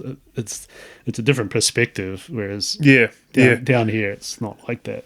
But, and I think that's probably with my app as well, is that, if they do come down for a family holiday and they want a place to go, they can just get the app, buy the map, and just go for a day hunt somewhere, and scratch that itch. the name is very much that hunt mate. It's Yeah, yeah, it's like your little mate, your resource for Yeah. yeah. Yeah. Even things like the gear. Like I had a quick look at the, you plan your hunt on it. yeah, And then, which, as you know, when you have kids and wife, family, it's very much usually has to be a planned out endeavor. You don't just grab your shit and go like you did when you were a young fella. Yeah. But being able to do that, but the gear checklist part, yeah, because every time I forget something, Yeah. and thankfully it's usually not a crucial piece like my bolt for my rifle Yeah, or something, yeah. but there's always something. So having something like that, which you can see up there. I've yeah. got I saw stuff. that. Yeah, it's pretty cool. I haven't looked at it for years, but having it there, Yeah. So one of handy. the features on that one is that you can add to it and subtract off it yourself. So when you're lying in bed there, and you're like, fuck, I need to remember to put another lighter in, or I need to you can quickly get out your fucking lighter and add it to the can you list. tick it off? Yeah. So I once thought you've put it in your pack, you can tick it off and it just puts a line through it so you can still see that you've put it in there. Yeah. Gotcha. Yeah. So, and then you can so what I've done is a day hunt overnight and a multi-day trip, and I've put just a heap of shit through there. So when you're planning your hunt, you can just go through and delete what item you're not going to take. And then once you've put that item, so you've got your list and you can add to it, so you can personalize it, and you just add it to the list and it keeps adding from the bottom. And once you've put it in your pack, you can put a tick on it and it just puts a line through it so you can still see that you've, what it is. So handy. Yeah, and then the other one with that same plan of hunt is you can then upload the photos after the hunt with a note section, so you can. So on the calendar, see, this is the thing. I can't explain it very well when I've tried to put it out there on social media. What the amount of functions on the app. So the calendar there, you can actually click on it. You can plan your hunt. You can go on your hunt, and then it's then highlighted on the calendar that you've been on that hunt, and so you can add photos to it, so you can then refer back to it, so you start building a catalogue of all the hunts that you've been on, and so it's easy to refer back to, like, what time of year did I go to that location, and you can have a look on HuntMate and have a look and go, let's have a look, boom, shit, there's the gear list that I took as well, and there's a note section in there, so you can update that of what you went and how you did it. So that's kind of where I'm wanting to be able to do it. So there is future ideas with the app, and I want it to be able to, and when it starts to grow, I want to be able to interact, so you can then share your gear list with the mate that you're going with and whatnot, if they're a HuntMate subscriber, and Link it more of like a community thing. Exactly, yeah. Gotcha. And you can start sharing photos on it. It'll be eventually it, but yeah. Well, much like I do, like with the Topo 50, like a lot of us do, how we mark spots and like, I shot something here, or I saw something here. Yeah, that's like another way to sort of like say integrate technology, a super primal activity like hunting, and now we're like integrating it with tech. Exactly. Yeah, it's pretty good. Yeah, and with the offline features, like, ideally, I would have loved to have had something like NZ Topo 50 on the app, but I priced that up, mate, and that was that's just down in my price range to have some. And I don't want to compete with NZ Topo 50 like that. That's a fantastic app, absolutely brilliant. HuntMate is literally just a wee hunting coach for in your pocket on how to do things and how I've done things. Yeah. So, like I said, it's a resource, isn't it? It is. Like, yes, it's an app. But when you go, like the other day, I went on there and saw that little one you did with old mate about the TB. Oh, yeah. Just watching that, and I'm like, oh, shit, I never knew that was... I didn't know. Yeah, that was actually quite an interesting... So you're obviously going to keep, you're going to continually feed the app stuff, like videos, information, podcasts, whatever, maps. So it's not like it's just a static thing. Yeah, it's once you've got it, like, and that's the thing. So I'm trying to have a clear schedule of when I upload things to it. Like I update the blog tile, so that's of just hunting news. So when I see something interesting online, or when I'm flicking through, or on the firearm safety website or whatever, I'll put that on the app. And so that's constantly getting refreshed, literally on a daily basis. And the hunting events and competitions, whenever I see a hunting event or a competition, I'll put that on the calendar. So that's getting constantly refreshed as well on a daily basis. And then, I can... The weekly quiz, that's actually been quite fun, doing the weekly quiz on there. Yeah, I tried a couple, I'm not very... Yeah, I know. I have had feedback saying that they are too hard. Well, it's just they are too hard.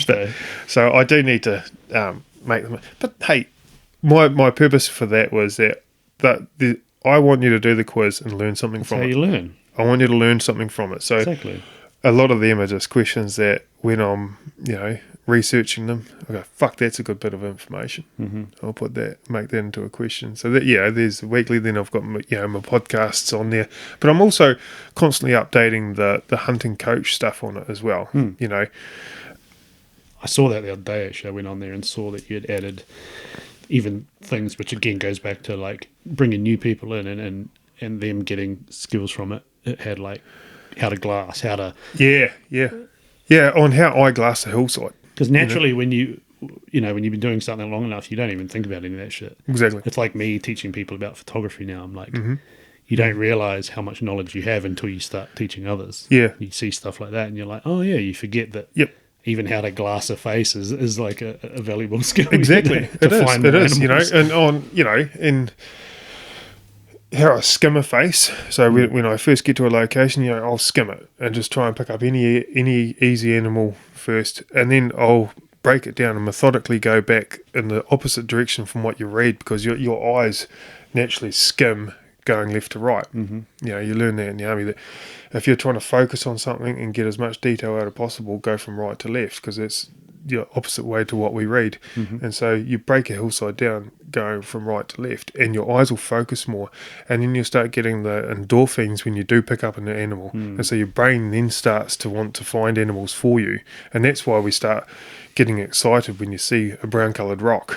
You know, you go, ooh, you get that wee hit of rock deer. Yeah, the old rock deer. Yeah. The amount of them that you found. Yeah, so, but they were just things that I've learned over the years, you know, and I'm only talking about my experience, and I'm no expert hunter. I am not an expert hunter. I've been doing it a long time, but I'm no expert. So I'm just giving you my advice on what works for me. What works for me may not work for other people, and I don't, and it's hunting. There's no right or wrong way, you know. This is just what works for me, and I hope someone learns from that. Yeah. Well, how do you know, like you say, like an expert? I mean, Yeah. Exactly. Yeah. Who jumps into something and be like, yeah, I'm an expert. Yeah. Like, very, you know. And there will be things on there that I get wrong, and I'm not afraid. And hey, look, say hey, the advice you've given on how to sharpen knives, you know, complete bullshit. And I'll be, oh, okay, how about you show me, you know? And so that was, you know, one of the ones that I just had recently. I went and had a good yarn with a well-known gunsmith in Dunedin, and just to make sure that I was on the same wavelength with him, even though I've been doing it for a long time. And this is how I clean my rifle, and how I thought, oh shit, should I tell him how little I do clean my rifle? You know, because I never clean mine. I was like, oh shit.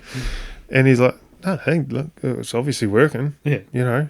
When you aim it at the thing and you pull the trigger, does it hit it? Yeah. Yes. Yeah, exactly. So, but yeah, I'm no long range hunter. No, me neither. No, I'm not. And, you know, I give credit to the ones that do it. There's just too many variables in it for me, you know. And I think that it comes back to my army mindset is when I go hunting, I'm mission focused, I'm objective focused, where I would try and eliminate all the other variables in that hunt to succeed in that mission. You know, like, and if that means closing the distance so there's less variables, then that's what I'm going to do. Yeah. And yeah, so for me, you know, 300, 350 is my max range. I'm about the same. You know, I don't have a dial-up scope or turrets or anything like that. You know, I'm just old school. I've had the same rifle. I use the same caliber rifle since I very first started. You know, the old 270, 150 grain. I've upgraded it once, and that's been me. Yeah, I just 308, 150. And that's it. And I bet you, and that's why I can't understand about people that chop and change their rifles.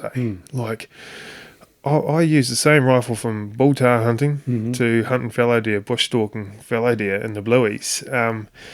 I just know where that bullet's going to go and how it's going to perform at certain ranges. That I'm pretty confident with it. I said that in a YouTube video the other day. I said, you know, this is what you got to remember.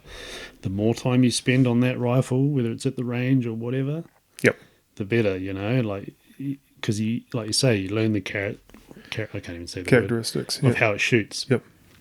And you get used to it, you know. Did right. You get to that point, and then you go, I'm going to upgrade and get something else. It's a whole different. You start again. Yeah, you're back to square one again. You're better off just learning one rifle and learning it, being a master in it. You know, and getting to know it. Yes. Well, it's, you know, a perfect example. One of the bros up in Christchurch who's started hunting in recent years. You know, we went out locally here and got one of the other bros onto his first deer out on Dockland.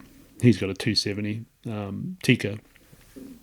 I said, we'll have a shot at that. It was like 380 yards or something. And he was like, he's never shot his rifle past 150 meters. Yeah. He's like, oh, I'm like, it's a 270. I'm like, mate, that's a pop shot for a 270. He's like, oh, no. I said, trust me. I said, you know, dial it up. Boom. Dropped it. Piece of cake. Yeah. And then that opened his eyes to like, oh, shit. This thing's capable of a lot more than I thought. But it's just because he hadn't had that time on the gun and that experience. At the range, he'd only shot it to 150 meters. Yeah. But I was there being like, dude, trust me.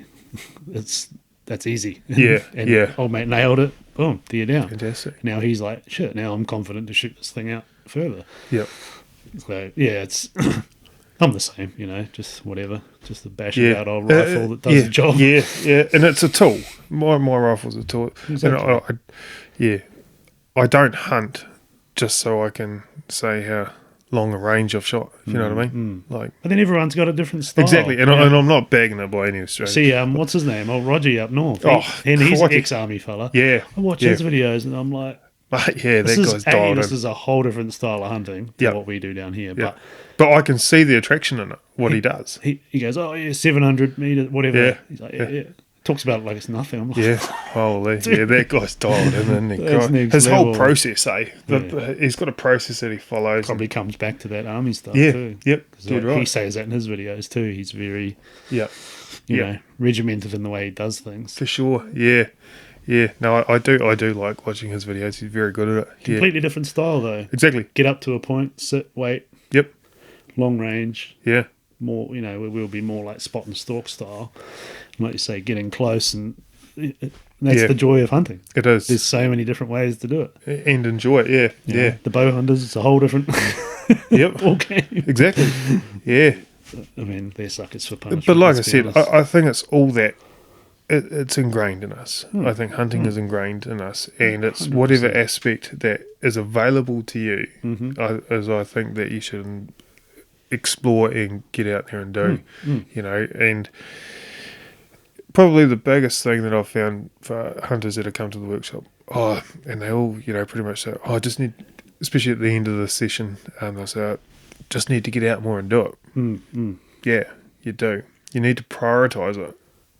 Like people starting to need to prioritise their hunting. Like I know you've got there is other commitments, especially with guys with families and whatnot. But prioritise your hunting. Like, do you care if the lawns are gonna, just let them grow for another week? Yeah. Go out there and hunt, mate. You've invested all this time, effort, and energy into your hunting gear and your hunting knowledge, and you want to do it. Just go fucking do it. I'll tell you what, that moment where you pull that meat out of the freezer and cook it up for the wife and Yeah. kids, or Yeah. fill your mate's freezer up, and Yeah. and that's the moment. That's the like.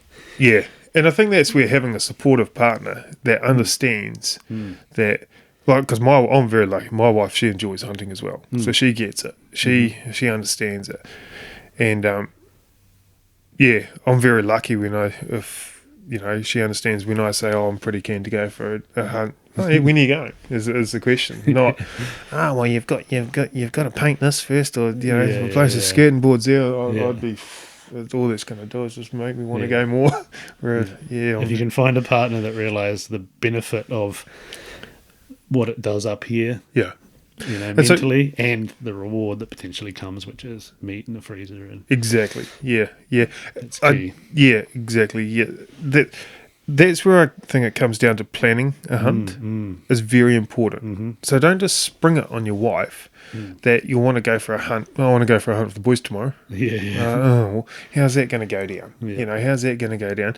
Actually plan it and say, look, in 3 weeks' time, that weekend I'm going to go for a hunt. And so you start, when other things start cropping in, prioritize it. So if someone has invited you to their brother's birthday party, okay, well, actually I think I would rather go hunting, so no, sorry, I'm not going to do that. And so you start fending off things so you can go on that hunt. And if you let the missus know and go, this is what my plan is, and I'm not guaranteed an animal, but if I do get the opportunity on the way home, I'll pick up an animal and I'll bring that home and we'll have something to do. Yeah. That's where another great feature on Huntmate that I spotted the other day comes in, and that's the ballot reminder calendar thing. Yeah. Because, like, perfect example is this film that we're putting out tomorrow. It was a ballot.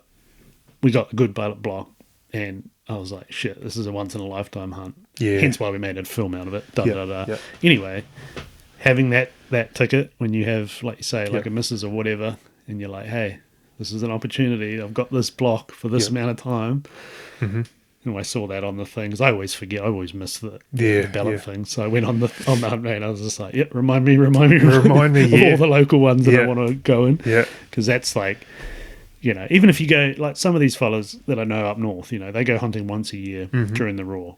And it is what it is. But like, if that's all you do, then that's all you do. So it's like, if you get the block, you go for that. That week is just going to means so much more to you than anything else in life. Exactly. It's just the best time. Exactly. Yeah. You know, like, yes, you're out there again, like you'll see in this film, dude. We struggled. We cooked ourselves day one. Yeah. And it was 7 days of just like the day I shot my stag, we hunted in the pissing rain all day, and we had been out there for 5 days at this point. Like, I mean, we were all popping a lot of ibuprofen every morning just to get moving. We were fucking cooked.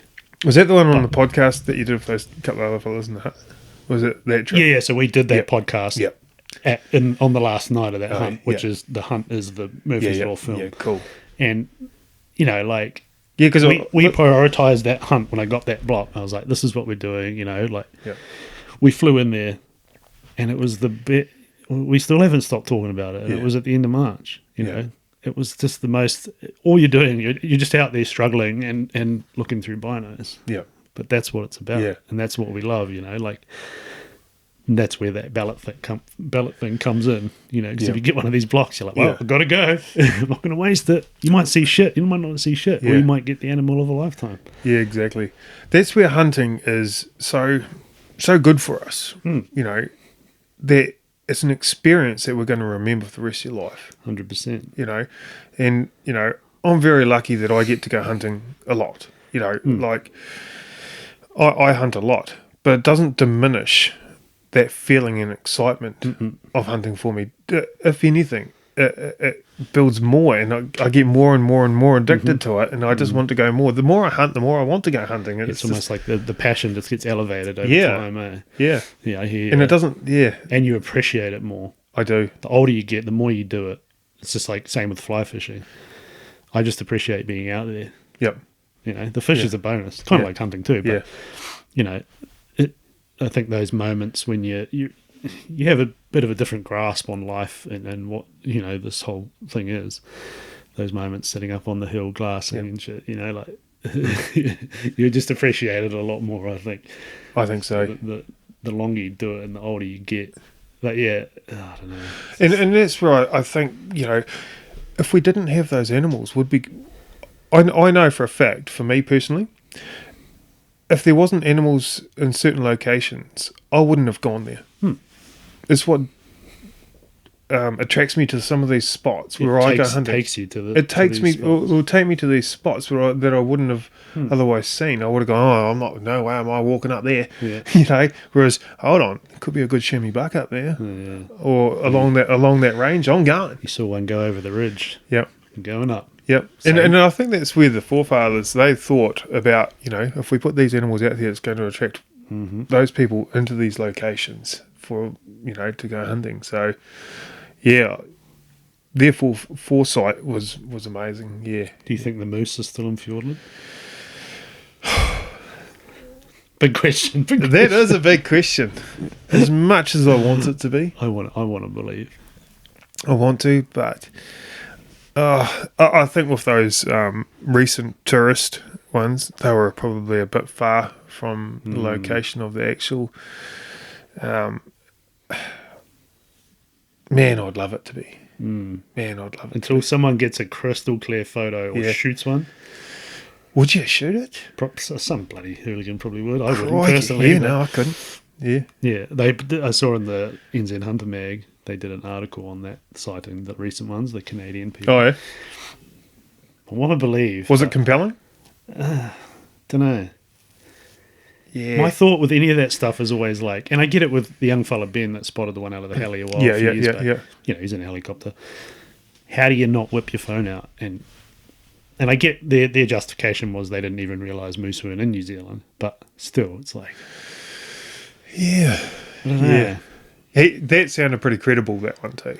I read a bit on that one. I thought that was pretty credible. Like, if anyone was going to see one, like he knows what they look like. And he doesn't seem like a fella that's there to, you know, he seems like a pretty genuine bloke. Yeah, it's not until you actually step foot in that country down there that you're like you could be a non-believer and then step foot down in that country down there and go, Well, maybe. It's a pretty big place. You'd start looking around down there.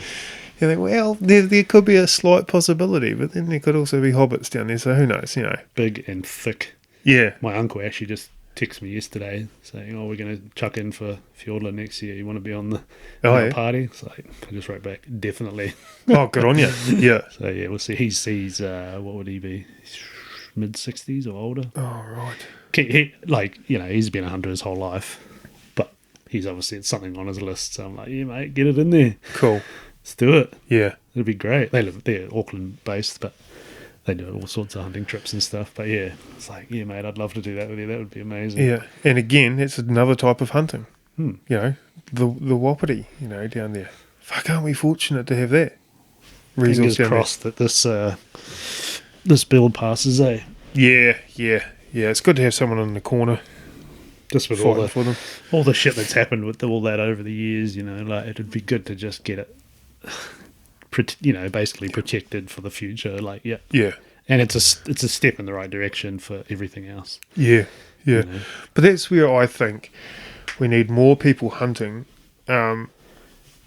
because the politicians, let's face it, they're only going to do something if they think they're going to get the vote for it, to get real change. And that's why I want more people hunting. Is the more people we get out there, it's probably not even just, boots on the ground, but more people that appreciate that hunting is a resource that we should be protecting and looking after, then politicians ain't going to do shit. No. That all they want to do is just job protection for a politician. If we can get more hunters as a bigger voting base, then they'll start making real change. Yeah, I think one of the things is when you're in the industry, I suppose, you can call it that. When you are a hunter, we obviously, it's the same as like the photography world. When you're a photographer, it seems like everybody's a bloody photographer, but in reality, it's a very small minority. It's the same with hunters, in New Zealand, because it's our circle. Yes, we see it as like everybody's doing it, but we're still a very small percentage of the New Zealand population who are hunters. Yeah, when you own a red Ford Ranger, it's all you see is red Ford Rangers. Exactly. And it's exactly what you said is that. And that's when people think, oh man, there's already heaps of hunters out there. There's not. No. There's not. No. We could do it for a lot more. And I tell you what, there's plenty of old fellas who are lifelong hunters who are hanging the boots up every other day. Yeah. And that's where last hunt. We need these younger crew to come in and fill that spot, Yeah. Things like your app are going to help. Yeah. Encourage it, get it out there. Yeah, it is. Yeah, hunting should be just second nature to everyone, because we used to do it back in the caveman days. That was how we survived, and so I think we just need to get back to that and go, hunting is here to stay, but I do see a swing. I really do see a swing in the pendulum. We are coming back, a couple of years back there when we had the certain Green MP in there. She was that was crazy, so I do, from that crazy period to where we are now, the pendulum has swung a long way, and I hope it, we just find a real good common ground that protects the resource of our game animals, Yeah. We don't know how lucky we are, eh? It's dead right. Especially around, like in Otago, I can drive bloody half an hour up the road and I'm into a valley and just looking at deer. Yeah. And the choice, what flavour meat do you want to hunt? Exactly. We get to pick the flavour of the animal that we want to hunt, whether it be tar, chamois, pig, deer, goat, you name it, fallow. It's just, we're so fortunate. And, we do get conditioned to just go to the supermarket, pick it up, buy it, swipe your card, cool. There we go. Convenience. Convenience, yep. Yeah. Yes. But no, it's hunt, mate. I'm excited to see what direction it goes in. There's something in it there for everyone. And like I said to you, I am working on other things for it as well. They're getting some sort of sponsorship or something for the subscribe, something else. But you've got to start somewhere, and it's probably not as polished as what it could be, but I am no expert in social media. I am no tech expert. I am by any stretch of the imagination. So if something, if I post a video and it looks awkward, probably because it fucking was. Because that's not my background. My background, being army and hunting and whatnot. Isn't to be put my face in front of a camera, but I've done it now. So we'll just see where this journey goes. And the most important part is you've done it, you've started it. You've got the ball rolling. Yeah. You've got over that, you've taken that idea. Now it's something that you can, that's the coolest thing about doing shit, about trying something or doing something. And I think that's probably be backtracking a bit, where that restructure and turning 40, you just take stock, of what. I'm 37, so Yep. not far behind you. Like you start to think, man, what am I doing? Like, am I chasing that, impossible dream? It dawned on me very early on that I was never going to be an All Black. So, what direction, where am I going in life? And I want to do something that I enjoy. And I enjoy hunting, so that's what I'm going to do. I've done, a bit of guiding before, and to be honest, I didn't enjoy it. I didn't like the pressure of having to kill an animal on every trip. But so, and this is what I've come up with. It's morphed. It's like I said, there's no one else doing it. It would have been easier if there was someone else doing it, so I could copy them and go, fuck, I'll just change it a wee bit to what I enjoy. Fuck, yeah. And Here's the thing, though, and I say this to a lot of people. 1 minute you are 20, right? Yeah. Next minute you're 40. Yeah. And you look back and you go, fuck, I wish I had started that thing in my 20s. Yeah. And that's why I say to all these young fellas, it's like, dude, I was 25 fucking a few days ago, it feels like. Yeah. And now I'm almost 40 and I'm telling you, start that thing now. Yeah. If you're in that age bracket, I get, like, there's no barrier to it. No. You can start a thing or build something at any stage in life.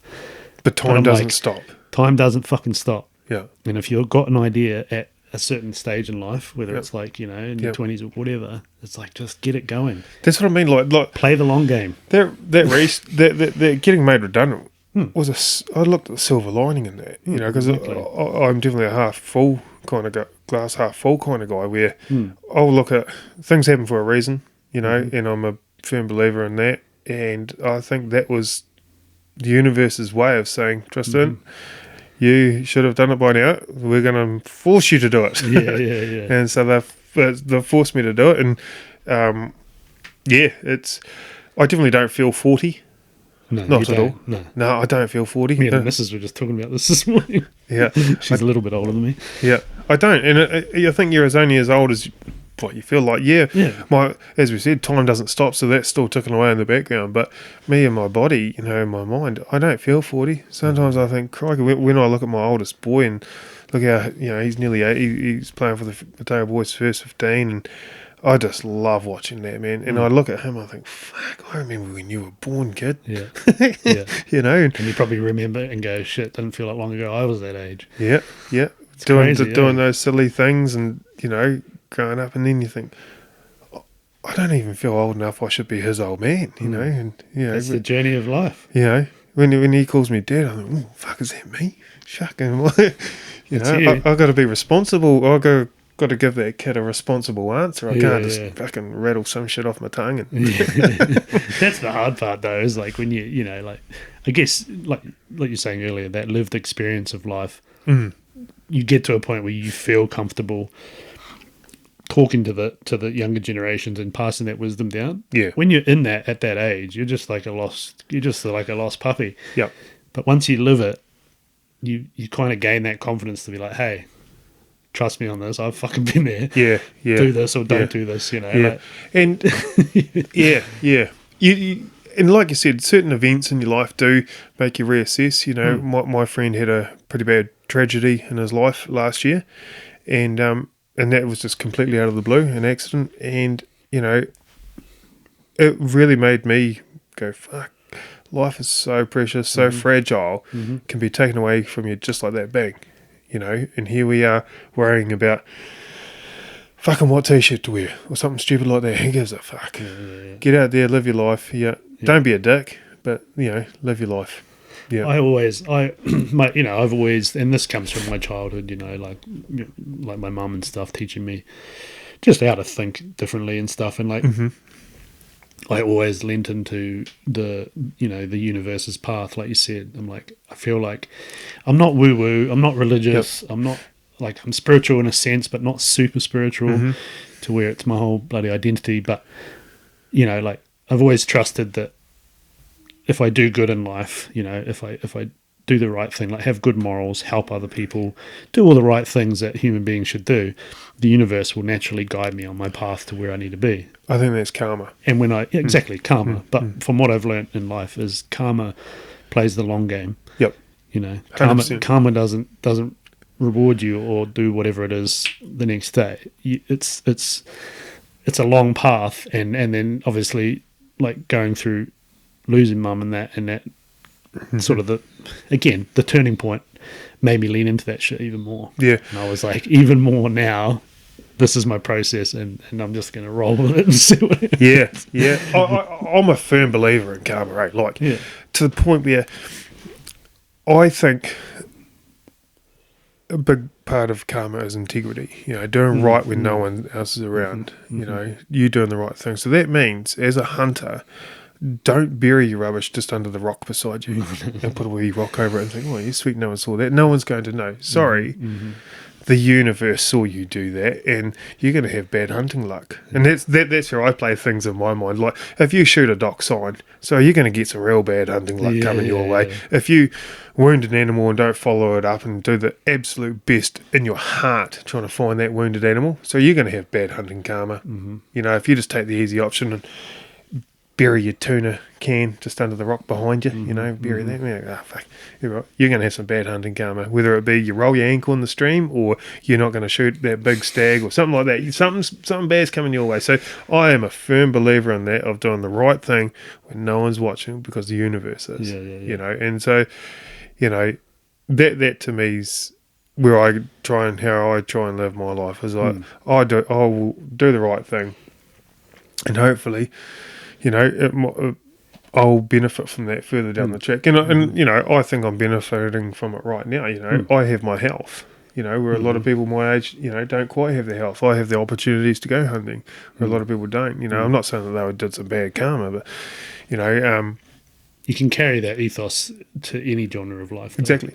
You can bring it, you know, like the stuff you do, whether it's hunting or anything that you do, that general mindset of you know, like you say, that that ripple effect of good that you put out comes back around, you know, whether it's with the people that you attract into your life and the network or circle you build of people that think the same and uplift everybody and you know, like a network. Yeah.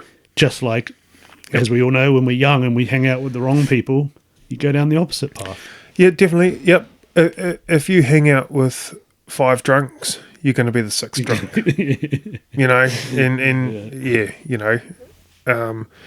So yeah, surround yourself with people, like-minded people, you know, and if that means, you know, so it's the same, like-minded hunters as well. Well, I'm trying to refer that back to hunting, like-minded people. The like-minded hunters with you. If you see your hunting buddy jam that tuna can under a rock, call him out for it. Yeah. You know, go, well, fuck, if he's going to do that in front of me, imagine what he's going to do behind my back, you know. And maybe, should I be hunting with this fella? You know, or maybe I'm going to get, his bad luck's going to rub off on me. You know, I don't want to be a part of that. We've all been out hunting with those types. Yeah. And, man, to the point where, you know, I'll even pick up other people's rubbish that I see because I think, and I'm excited to see it, to pick it up because I thought, there's a good bit of credit. Thank you. You know? Yeah. Firm believer. It's generational too. Like now, obviously, like with Aurora, she's 8 and she's keen. Forrest isn't really keen on hunting, but she's just loving it. And now those little lessons are like some of the key things that I'm passing down. You know, we went for a little walk the other day, that exact scenario, up to this little scrubby track. There's a bloody can that someone's chucked in the bush. I said, well, what do we do in this situation? She goes, we take it and put it in the car and we put it in the bin at home. Perfect. There you go. Yeah. So it's like I say, it's as much as there's shitty generational things that get passed down in society, there's always good shit too. Yeah. So if you know, like they say, what's the saying? It costs nothing to be a good person. Yeah, exactly. Yeah, yeah. And supporting others, like, and that was the reason why I've come up to Wanaka, for the mental hunts, supporting what Glenn's doing there. I think, what he's doing in that space is just fantastic. And shit, if I can help that fella, I will, yeah. Oh, it's amazing. Like I said, we had a coffee with him yesterday, and like, it's so much work behind the scenes that he's doing. And that's what he was saying, is no one sees all the like legislation stuff he's working on. And I said, well, at the end of the day, the perspective you've got to have is, with doing anything, same goes to like Huntmate. And it's sort of my ethos is like, if I can help one person, in his case, one person, work through a difficult mental health situation, in your case, get someone out hunting and find a new passion in life, that should be your main goal. Yeah. Everything else doesn't matter. Yeah. Like Exactly. what impact do you want to have at the end of the day when you're fucking on your deathbed? Yeah. What do you want to look back on? Do you, I'll tell you what I want to look back and be like, look at the difference I made in, however many people's lives, even if it is just one. Yeah. I said that to him, like, mate, all the other shit is just, it is what it is. Yeah. That's the main goal, and that's exactly what you're doing, because I know firsthand people have gotten help from What he's doing. And like I said to him yesterday, because I'd sort of told him some of the story about like my mum passing and stuff, and it was, at the hands of a firearm. So I'm like, I've been around firearms my whole life. I'm a super responsible firearms owner, and then it's come full circle to where my family's been affected by exactly what you're advocating for, And he was like, oh, didn't realize that. And I'm like, yeah. And I'm like, that's why we're here for it, bro. Like, it's a space that needs that. It needs what you're doing for people to get help. Yeah. Yeah. Some of those stories he's doing, dude. You watch that shit, I'm like, fuck, Yeah. it's heavy. It is. Yeah. Yeah. And it's, Yeah. and who else is doing it? Like you say, like, who else is doing it? Yeah. Like, it's the work that he's doing, like all the shit that he's doing behind the scenes, and like, everyone knows how hard it is to create something and get, like in his case, it's a charity, so get backing and get funding and get it going and make change. But it's the small result that is the most important part. Yeah. Yeah. And you see it with those fellows he does pods with and shit. Yeah. They've gone to a fucking dark place, like a lot of us have, whether it's through, like say, like divorce or losing people, and they've come out the other side. Yeah. And now they're on a good path. It's like, yeah. And I think, how he does it, and him as a person, how he comes across, is he's not the airy fairy fluffy type, where everything has to evolve around that. He's just a genuine guy that's got a great life experience behind him that can talk about, he's helping people with something that he's personally been through. So it's got, and that's the lived experience thing again, how do you help someone if you don't know what they're dealing with? I had never dealt with mental health issues at all. Right. I'd always been like been through a few things over the years, like when I was younger, like people dying and stuff, which had affected me, but not to that point. Right. And then 3 years ago now, like, and I'm not afraid to say, like I said to him, I was like, fuck, I was in a dark place, because it was fucking gnarly. Yeah. And I've said it on the podcast before, and I'm like, put yourself in the bush on a pissing rain, looking for your mother's body. That's the type of situation I was in, and it was and I didn't realize how much it fucked me up until months later, and that's when I, went through a bit of a dark period. And like I said to him, I'm like, now my perspective on mental health shit is, I've got nothing but sympathy for people that are going through it, whether it's through like grief like I was, or divorce or any bloke who's dealing with some shit. Yeah. Now, because I've been there now, I'm like, dude, Yeah. I've got nothing but sympathy. Whereas before, I'd be like, oh, fuck, whatever, mate. Like, just keep on keeping on, because I just didn't have the perspective. Now I've got it. You know? And I've never had mental illness or suffered from it, and to be honest, I was very ignorant towards it. Very, like, you know, I have, you know, my upbringing's been, you know, of shut up, get on with it. You know, everyone has their struggles and rah-de-rah-de-rah, and you're a man and you should just button up, get on with it. And it wasn't until, like I said, my friend that I was with in the army went through it that really opened my eyes to it.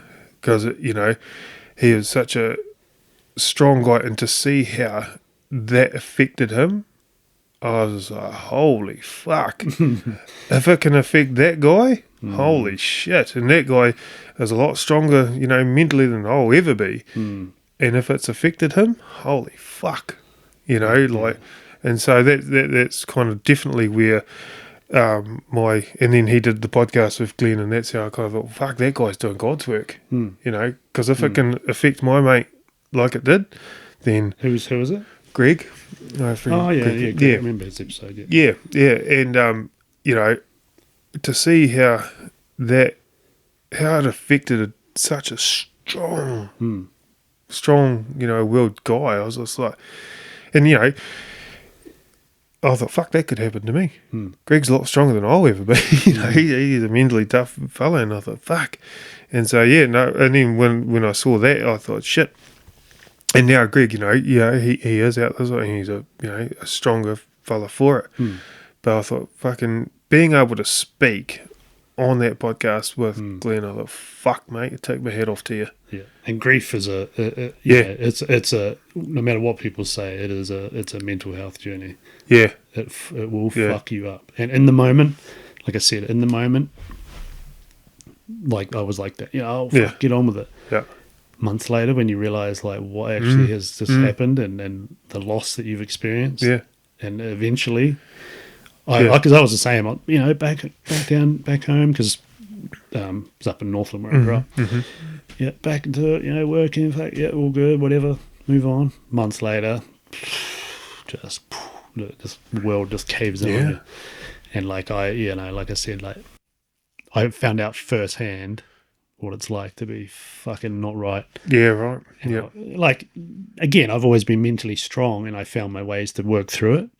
And luckily I had, because of the circumstances, I had things like victim support, which is a government entity, which, you know, they sort of help you through it all and everything. But it's obviously same with like Greg, what he went through. It's a similar situation, you know. But that event triggers.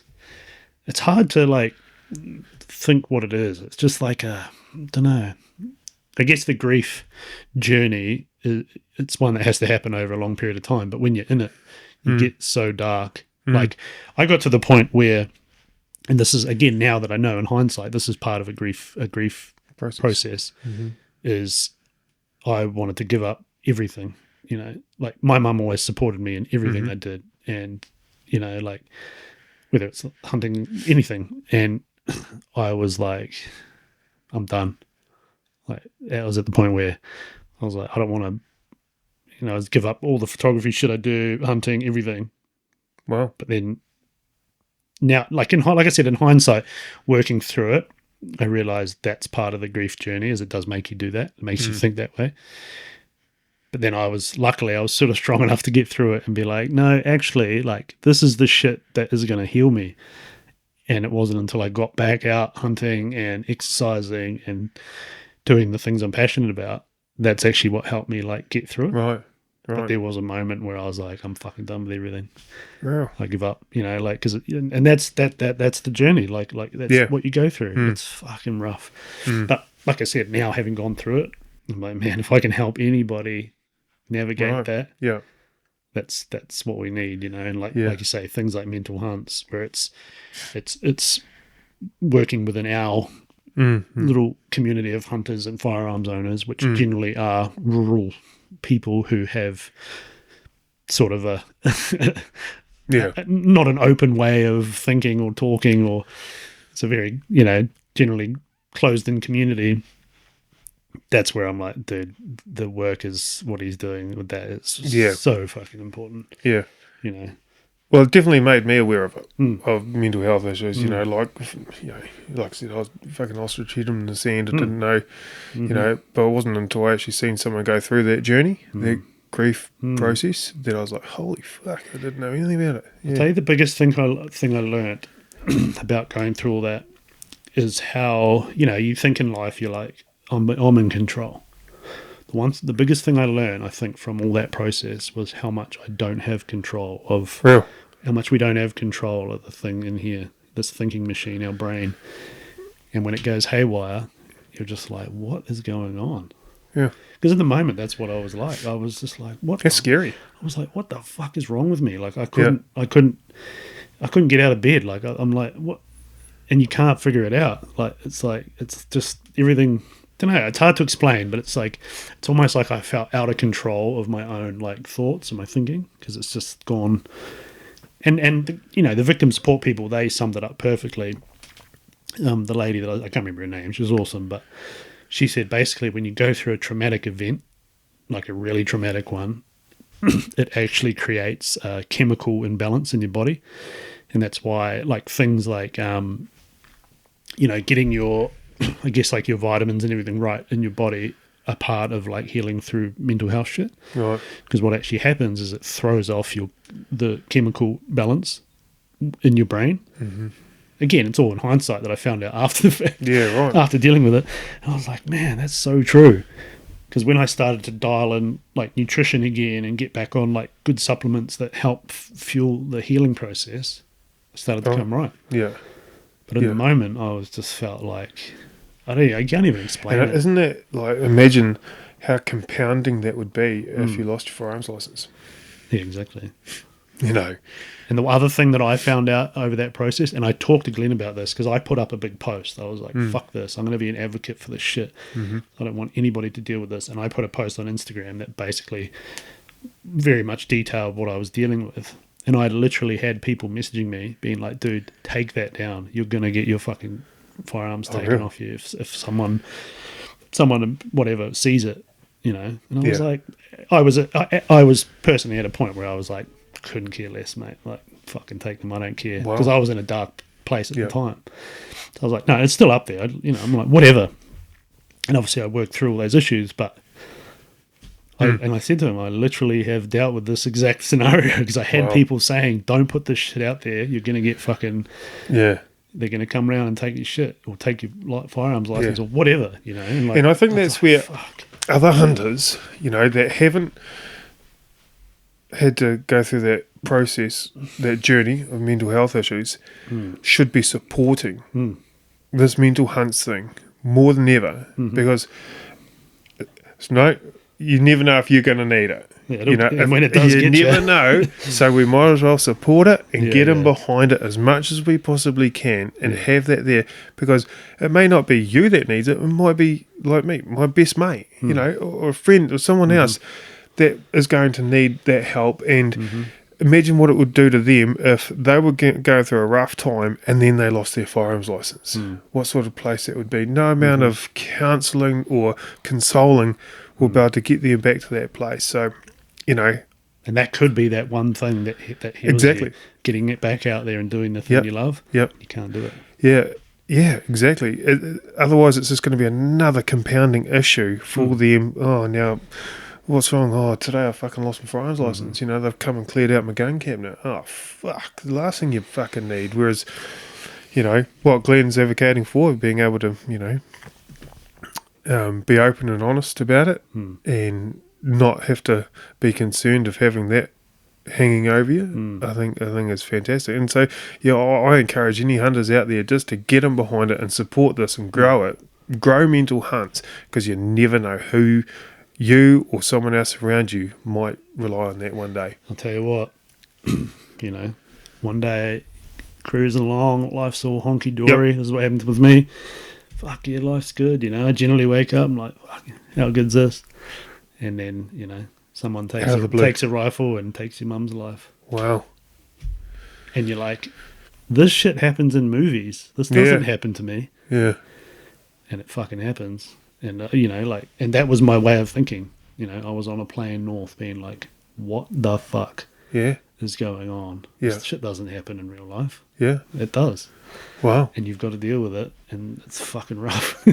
But like you say, like, if I, going through that process of getting through all that shit, I saw how easy it would be to turn to alcohol, fucking any sort of mind-altering substance that would take you away from reality, because your reality is pretty dark.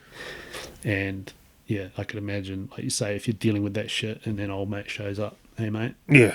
fuck, you're not fit to have these, takes your license, takes everything. That could be the nail in the coffin, you know. Yeah. No Yeah. pun intended, but Yeah. that pushes someone over the edge. That's where, like you say, the work that Mental Health is doing is, you might not see it, but it's fucking important. Yeah. Especially in our little hunting Yeah. firearms owner world, you know. 'Cause Yes. life can sneak up on you real quick. Yeah. It's, Yeah. and that's, again, it's another thing I learned, you know, like, life's good until next Till minute. it's not. Anything could happen. You don't fucking know. Yeah. you Yeah. know?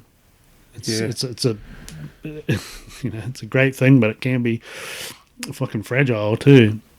Yeah, for sure. If someone decides that they want to do something that fucks Wow. your, you know, That's crazy, man. Well, if you don't mind me asking, what was it?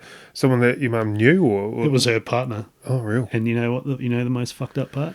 He's stayed in our house with my kids, and we were always sus on him. The whole family. Really? We were like, Do you reckon that made it harder being someone that you did know, if it was just a random stranger, or being someone that you did know? I'll tell you, the hardest part is standing in the courtroom, fucking looking at the cunt. Real? I have never felt rage within my body as much as I felt Is that sitting in right? that courtroom. Do you still hold on to that? I think that's part of the healing process. Yeah.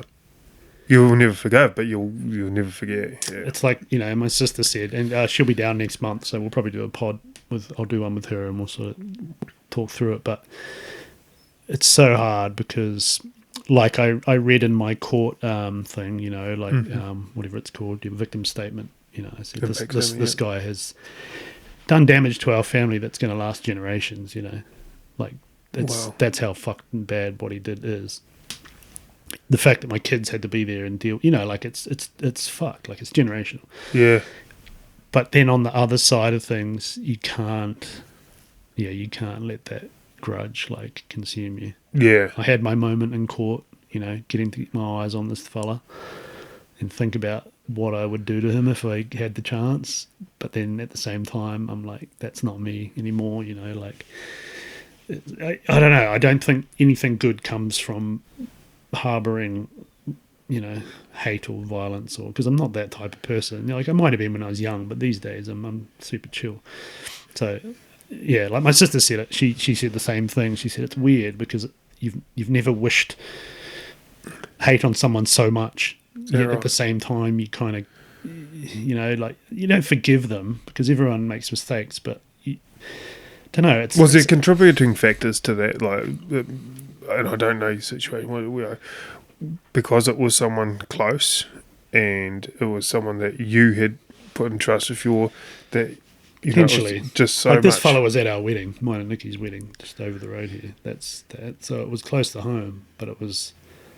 Did he have some issues? And that's what I mean. We were like came across. Was he? Is he remorseful? I suppose there's many different layers to, you know, getting. Yeah. I think deep down, the fella is just a fucking piece of shit. Fuckwit. And we all had an inkling, but he was always such a nice guy. But I think, you know, you get a vibe from people. You do, yep. You know, we humans, you can pick up on the energy, and I think everybody in the family kind of knew that there was something there that wasn't quite right. And it all just came to an end before anybody acted on it, I suppose. And then, mate, yeah, like it. like I said, it's fucked, but I'm stronger for it. I always see a positive always comes from a negative, and now 3 years on, I'm at the point where I'm like, man, the strength and the perspective that I gained from dealing with this situation has grown me as a person. Like I've gained something from it as much as it sucked. Yeah, and it does put your other life's problems in perspective, eh? Like when you start sweating the small stuff, when there's real problems out there that can, And that's that trust along. in the universe thing. Yeah, Because after that, obviously, I went through that journey of dealing with the whole situation and being there for it, yeah, and everything, and then working through the grief, resisting the temptation of sort of going down an even darker path of what I already was on. Like I said, could have easily picked up some alcohol or something. Yeah. Like the urges were there, and I was strong enough to fight through it and get through it. And, it took a couple of years, but I got to the point where I'm like, fuck, I feel myself again. I feel right. I'm back, and I feel good. And I've worked through all this shit. And, yeah, I don't know. It's just, the whole thing was crazy. But now I feel like I can help other people that are potentially dealing with that. Yeah, for sure. Like your mate that went through it, losing his partner. I guarantee it would have been a very similar journey. Like, grief is a fucking powerful thing, man, and it just takes you over. Yeah. There's a reason why there's whole podcast series on it. There's bloody people exploring it because it's a powerful thing. I'm not afraid to say, I was very ignorant to it. Those sorts of issues that can arise. And it wasn't until it happened to my mate that I opened my eyes to it, like, fuck. Shit. And so you take stock, fuck, what if something like that happened to me?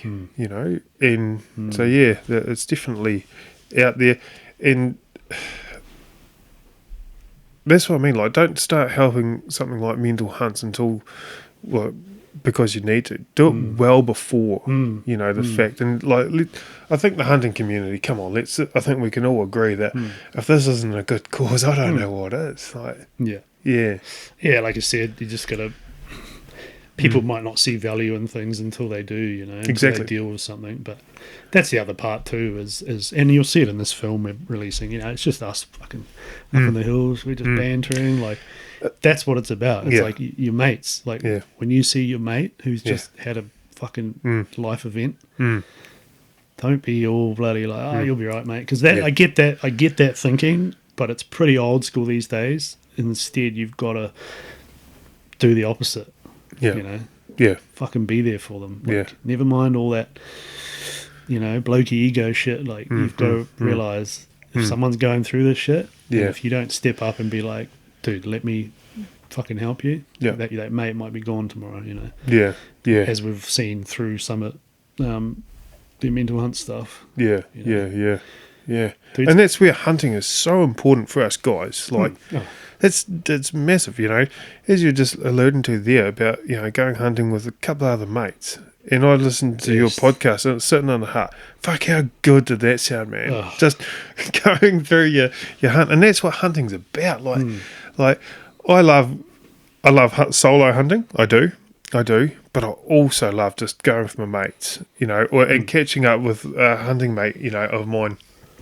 Because he lives in North Otago, and so it's not like we can just shoot round to each other's house and just have a catch up. So we'll literally go for a hunt, plan a hunt to catch up. Yeah. And man, those hunts, like, I love them. When I'm catching up with my mate Avon there, and we go for a hunt, and it's not even about the hunt. It's just about the adventure, getting in the car. And we're so excited because you've got your full pack in the background. You've got 3 or 4 days ahead of you. You don't know what's going to happen. You're going to enjoy the company. You're going to enjoy the environment. You're going to enjoy the fitness side of things, and you have a good yarn. So, usually when I go with him, we take a few luxuries. We'll take some good food and whatnot and just really get in and enjoy it, Like, it's the best. Yeah, it is. It is the best thing. It is the best feeling.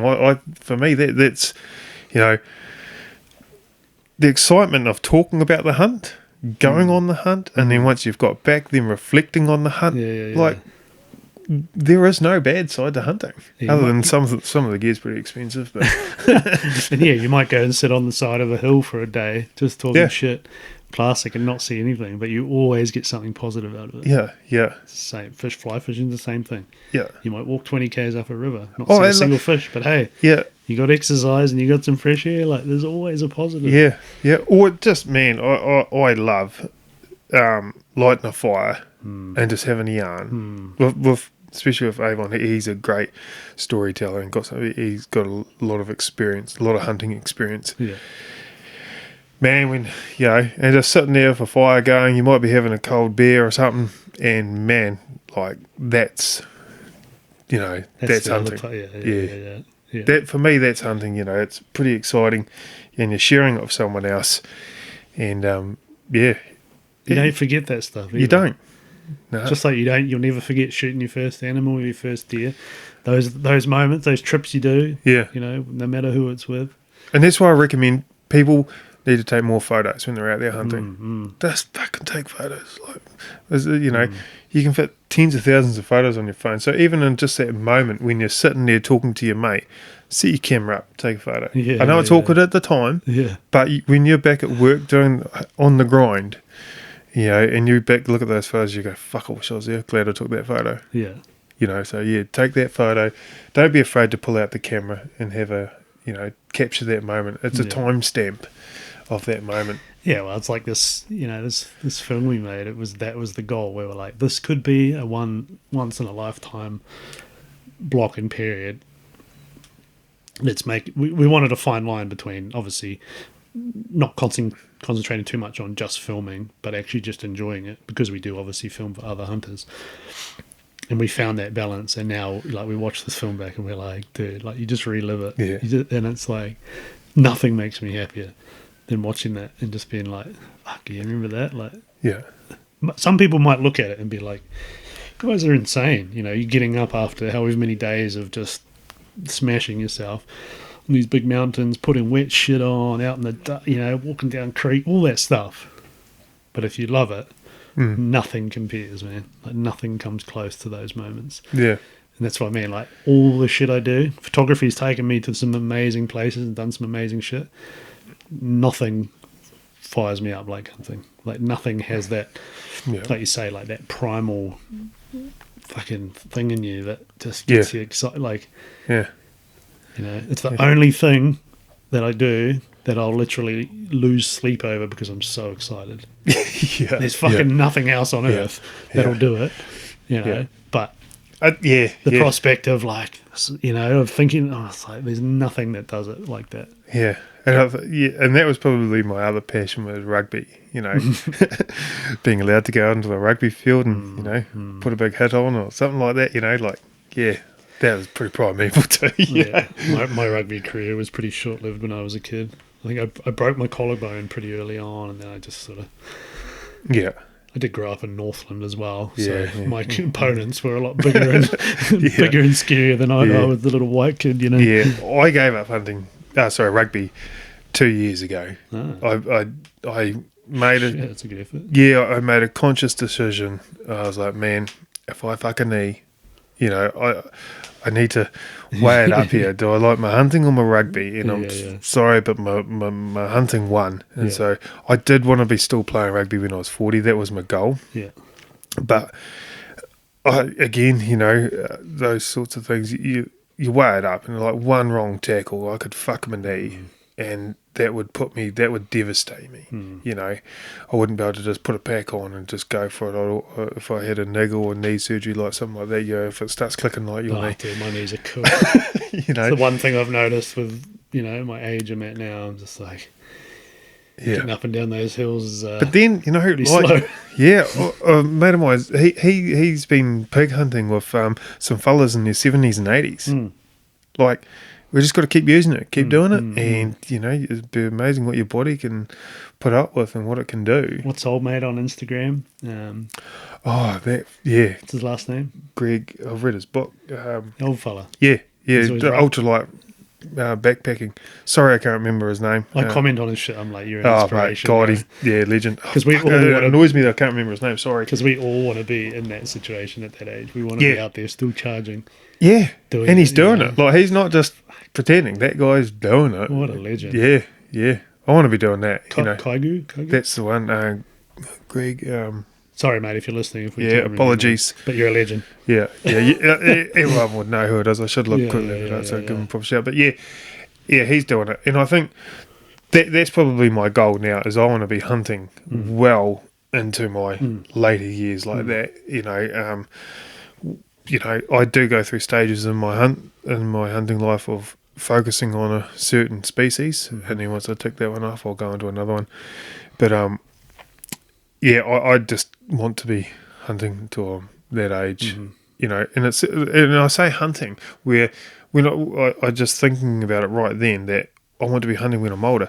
I don't care if I'm not taking a rifle, but I Just hunting with a camera. hunting with a camera. It's an excuse to go out there and have a look at some of these, or go visit a hut, or go to a different valley that I haven't been to. And that was another thing with Huntmate is that, or talking with other hunters is that I will not steal your hunting spot because I've got so many places of my own that I want to go that I don't have time to. I can't be fucked dealing with other people's hunting spots as well. I've got my own to deal with. Yeah. Yeah, as much as, there is a certain crowd in the hunting space that sees things like new tech and stuff coming, whatever. It's like, ultimately, it's a net positive for our industry, our community, all these things, like you say. Yep.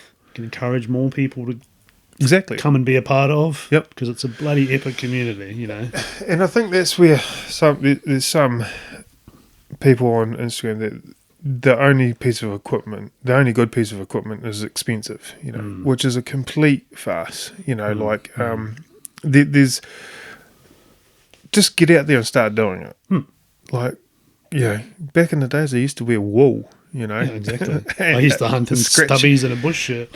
So, yes, it's nice to have a expensive tent or, when you feel good, you do hunt good. I do get that philosophy on it. So, and I do understand that aspect of hunting.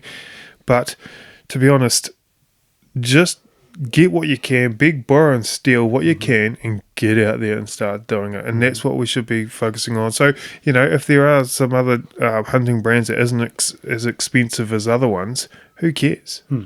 Fucking get in behind it, get out there, start using it. It's a natural progression of like life as well that reflects on your hunting stuff. Like you say, when you're young and broke, you just hunting your stubbies and your bloody $10 boots or whatever from Wastebusters. But like as life progresses and you sort of get your shit together more and you can earn whatever it is, whether you earn more or prioritize different things. Yeah. Naturally, you see that you can have all the gear, you can have the bits, you can have the, and that's like in my position now, working with these brands. That's where my philosophy is always like, you give what you get, sort of thing. So the more I do shit with them, the more I give back. Yeah. I try and, pay it forward because it's like I'm in a position now where I can have all this shit and whatever. So, like I had a bunch of stuff. I just sent it to some young fella up north. Cool. I put it up on who wants this? Yeah, sweet. I chucked a few extra bits in there. Yeah. His mum sent me the address and she said, "Oh, real keen young fella." I said, "Sweet. Here's a bunch of That's gear for him. No questions asked." Yeah. And it costed me money to say, "Oh, we'll reimburse, pay you," and all that. Don't worry about it. If he puts it to good use and the passion's there, fuck, I'm all for it. Honestly, mate, the hunting karma, the hunting god will come back. Exactly. Hearn the hunter. Yeah. That'll all come back around. And honestly, hunting gear and hunting equipment is so personal.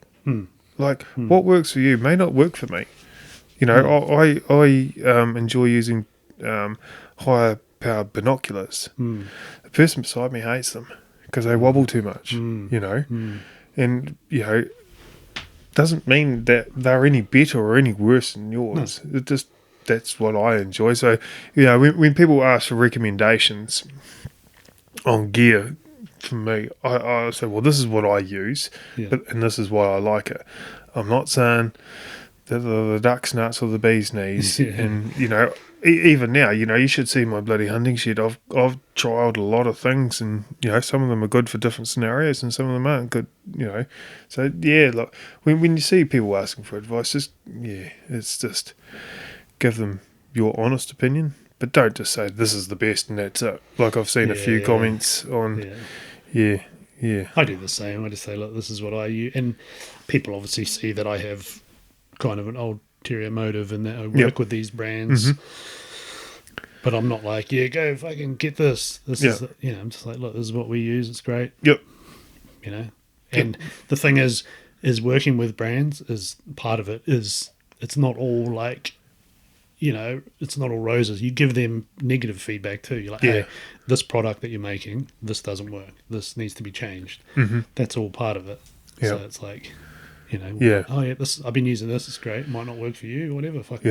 Yeah. Like it's not a team sport hunting. It's individual. Like as Yeah, much as we love to do it with our mates, at the end of the day, it's personal preference. Eh? Yeah, exactly. When Yeah. it comes down to anything, whether it's rifles, hunting gear, packs, bloody. Yeah.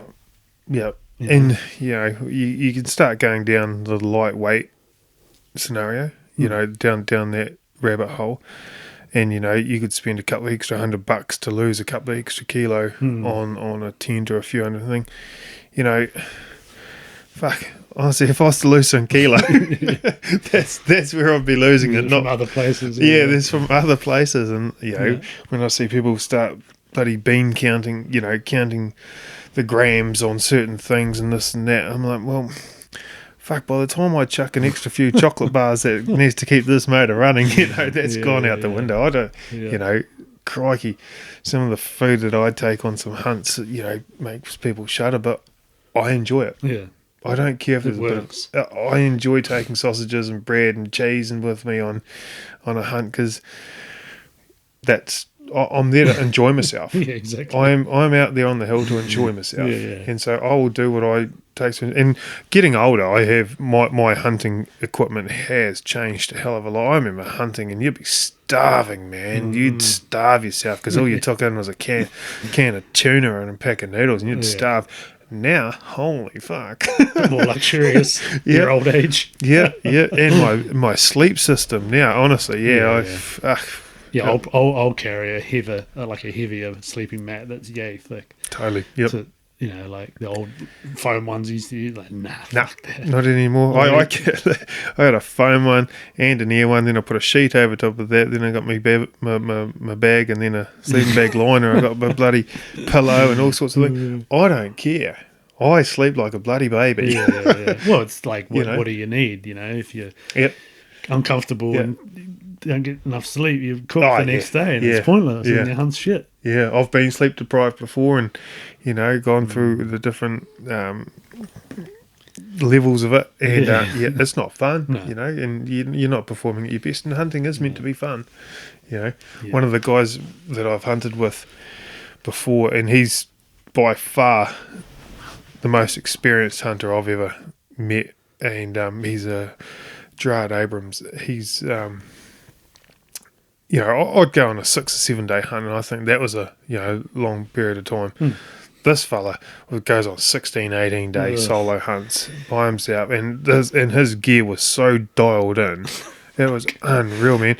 But it was what worked for him. Like he was taking in like moose type desserts and shit. He had some gear that was, but nothing like.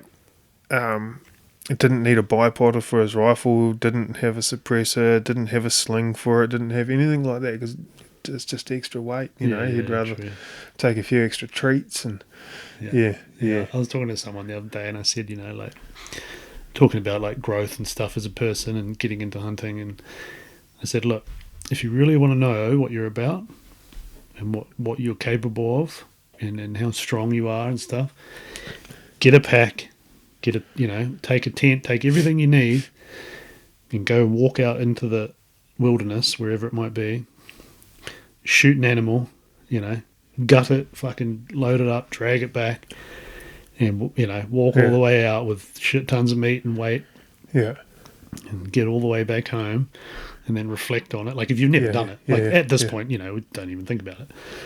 But if it's your first time doing that, just that experience alone is like for new people. Yeah.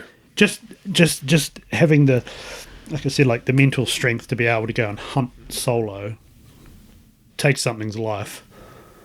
Get all up in it, gut it, and carry it out. And I can understand, because it is, again, a primal instinct of being vulnerable out there in the wilderness. That's like it. That's the You're putting vulnerability, yourself in that position of these mountains of, shit, what if I can't get out? Or shit, what if I do get lost? And that's an instinctual. And if someone wants to experience that, that's why humans, just on dusk, we have a natural inkling to want to get back to camp and get around that fire, or get back into the security of our cave, because nighttime dusk is when the predators come out, and so that's what I mean with our hunters. Our natural instinct is when you're glassing, it's starting to get dark, I might head back to camp now. That's your primal instinct telling you to, danger could be coming, get back. As a hunter, fight that instinct and go, nah, I'm going to stay till after dark. And you'll sit down, glass till dark, and then see what really comes out. Yeah. Yeah, the vulnerability part is that's a really good point, and I guess that's what you gain from it. I mean, we've all seen it when you take new hunters out, and you shoot a deer, and you show them how to field dress it, and the look. Now if I can go solo, it's just you and your brain. Yeah, and you go do that. The growth that comes from that alone, like you say, being vulnerable, spending the night out. If they've never done it, like I said, for us it's second nature now, but if you've never done that and then you do it, it's like fucking mind-blowing. Yeah. It really opens it's a up. sense of achievement as well. Yeah, exactly. Of succeeding in a hunt like that. Yeah, it is. That's where I think, and it's part of the hunting side that I want to teach kids, as they get older, is because, Aurora's, she's shot a rabbit, so she's on the journey. It started, and I said, well, you shoot this many rabbits, then you can go up and you shoot a goat, and you work your way up.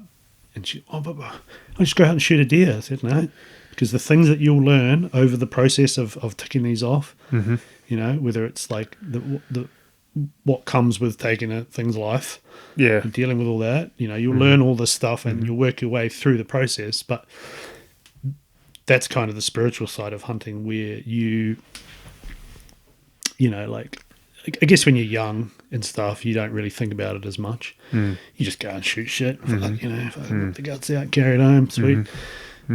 That life perspective as you get older, there's almost like a spiritual side to hunting, where you stand over this beautiful animal that you've just shot and watched die in front of you. And, like, I don't know, I think it's, maybe I appreciate it more now than I used to, but there is kind of a spiritual part there too, which is very primal. Yeah. Where you are taking, I don't know, it's hard to explain, but I've always thought about that side of it, and I'm like, for me, when, I take an animal, how I justify it to myself, and that's what sometimes you've got to do, is if I show that animal as much respect as I can, and that's respect in the way I treat it, once I have approached it, or if I'm going to take a photo of that animal, I want that animal to be looking good. I don't want its tongue hanging out. I don't want it'd be like someone, I don't want a big gory wound, because that animal wouldn't want, show that animal a bit of respect. Like overseas hunters, what they'll do is that they'll cover a wound if they can't rotate the animal in a certain way. They'll cover the wound with foliage so they can't see the wound, put some in the mouth for its journey, and then they'll wipe the blood and put the other one in the hat. If we show that animal the respect, I think, to me, that's what's, when you're taking that photo, don't sit on the animal, position it in well, and then utilise it, respect it by taking as much meat off it as possible, or if you can't, because you're too far deep into the mountains, at least take something. you know, take the back stakes and carry them back to camp or something like that. You know, if you're trophy hunting, if you're just trophy hunting, but then if you're just trophy hunting, you will respect its you know what its headgear, what's on top. You know, like for example, in my shed, you know, I look around the room, and I know every hunt that I go on. It's a reflection.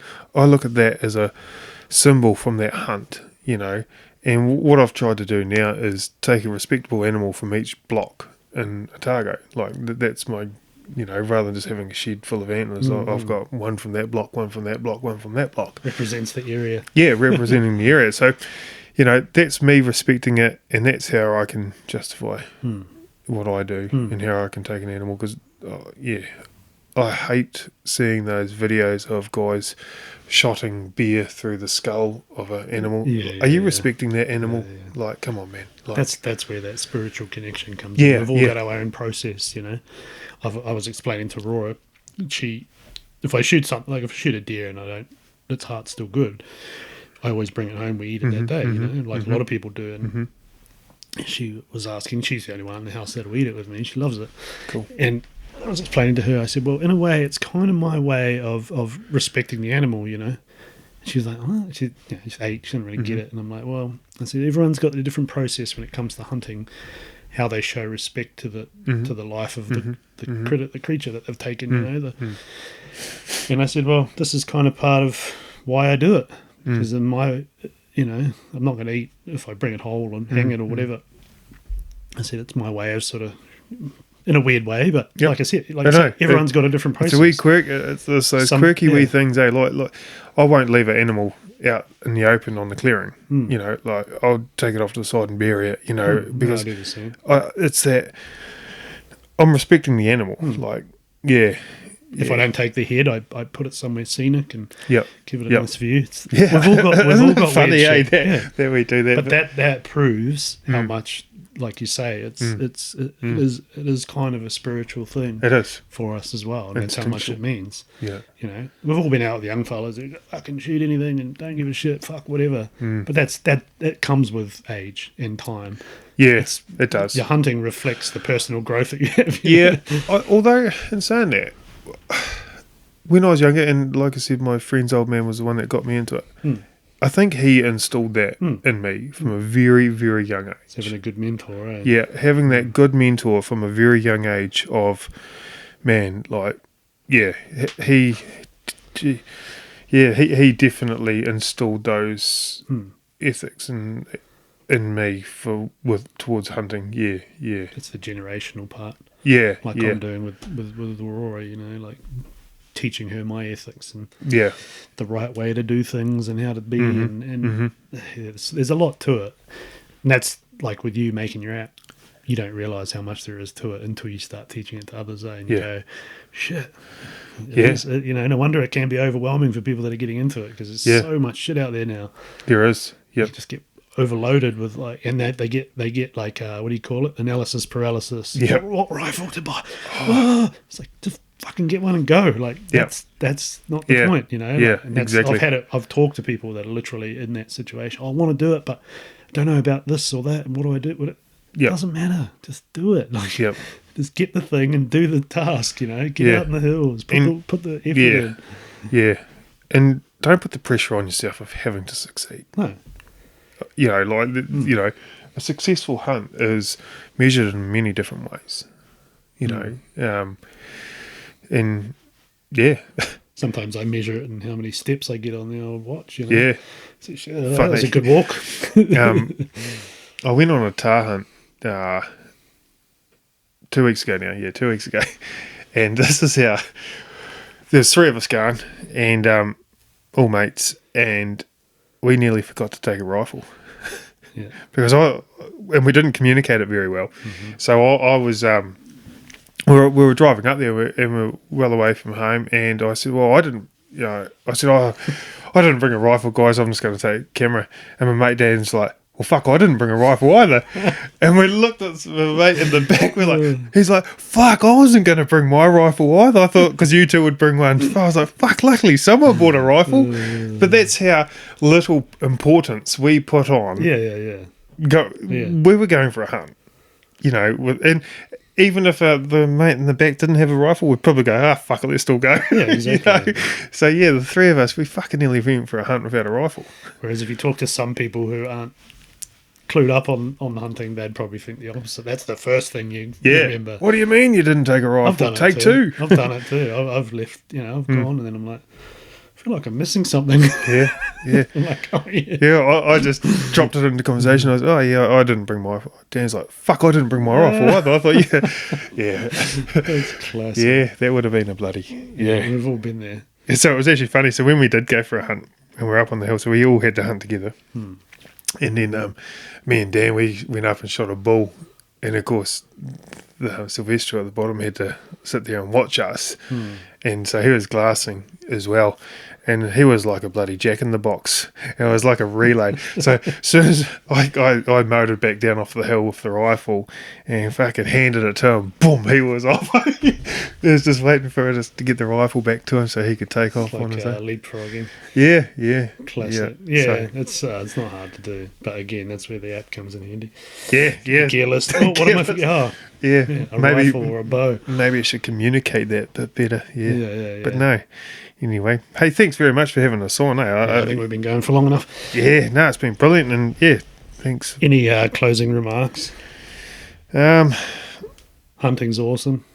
Get into it. Don't take criticism from someone you wouldn't take advice from. There you go. Yeah, that's a great. Yep. Yeah, that's a great way to. Yeah, especially in this day and age. So go check out Hunt, mate. You won't regret it.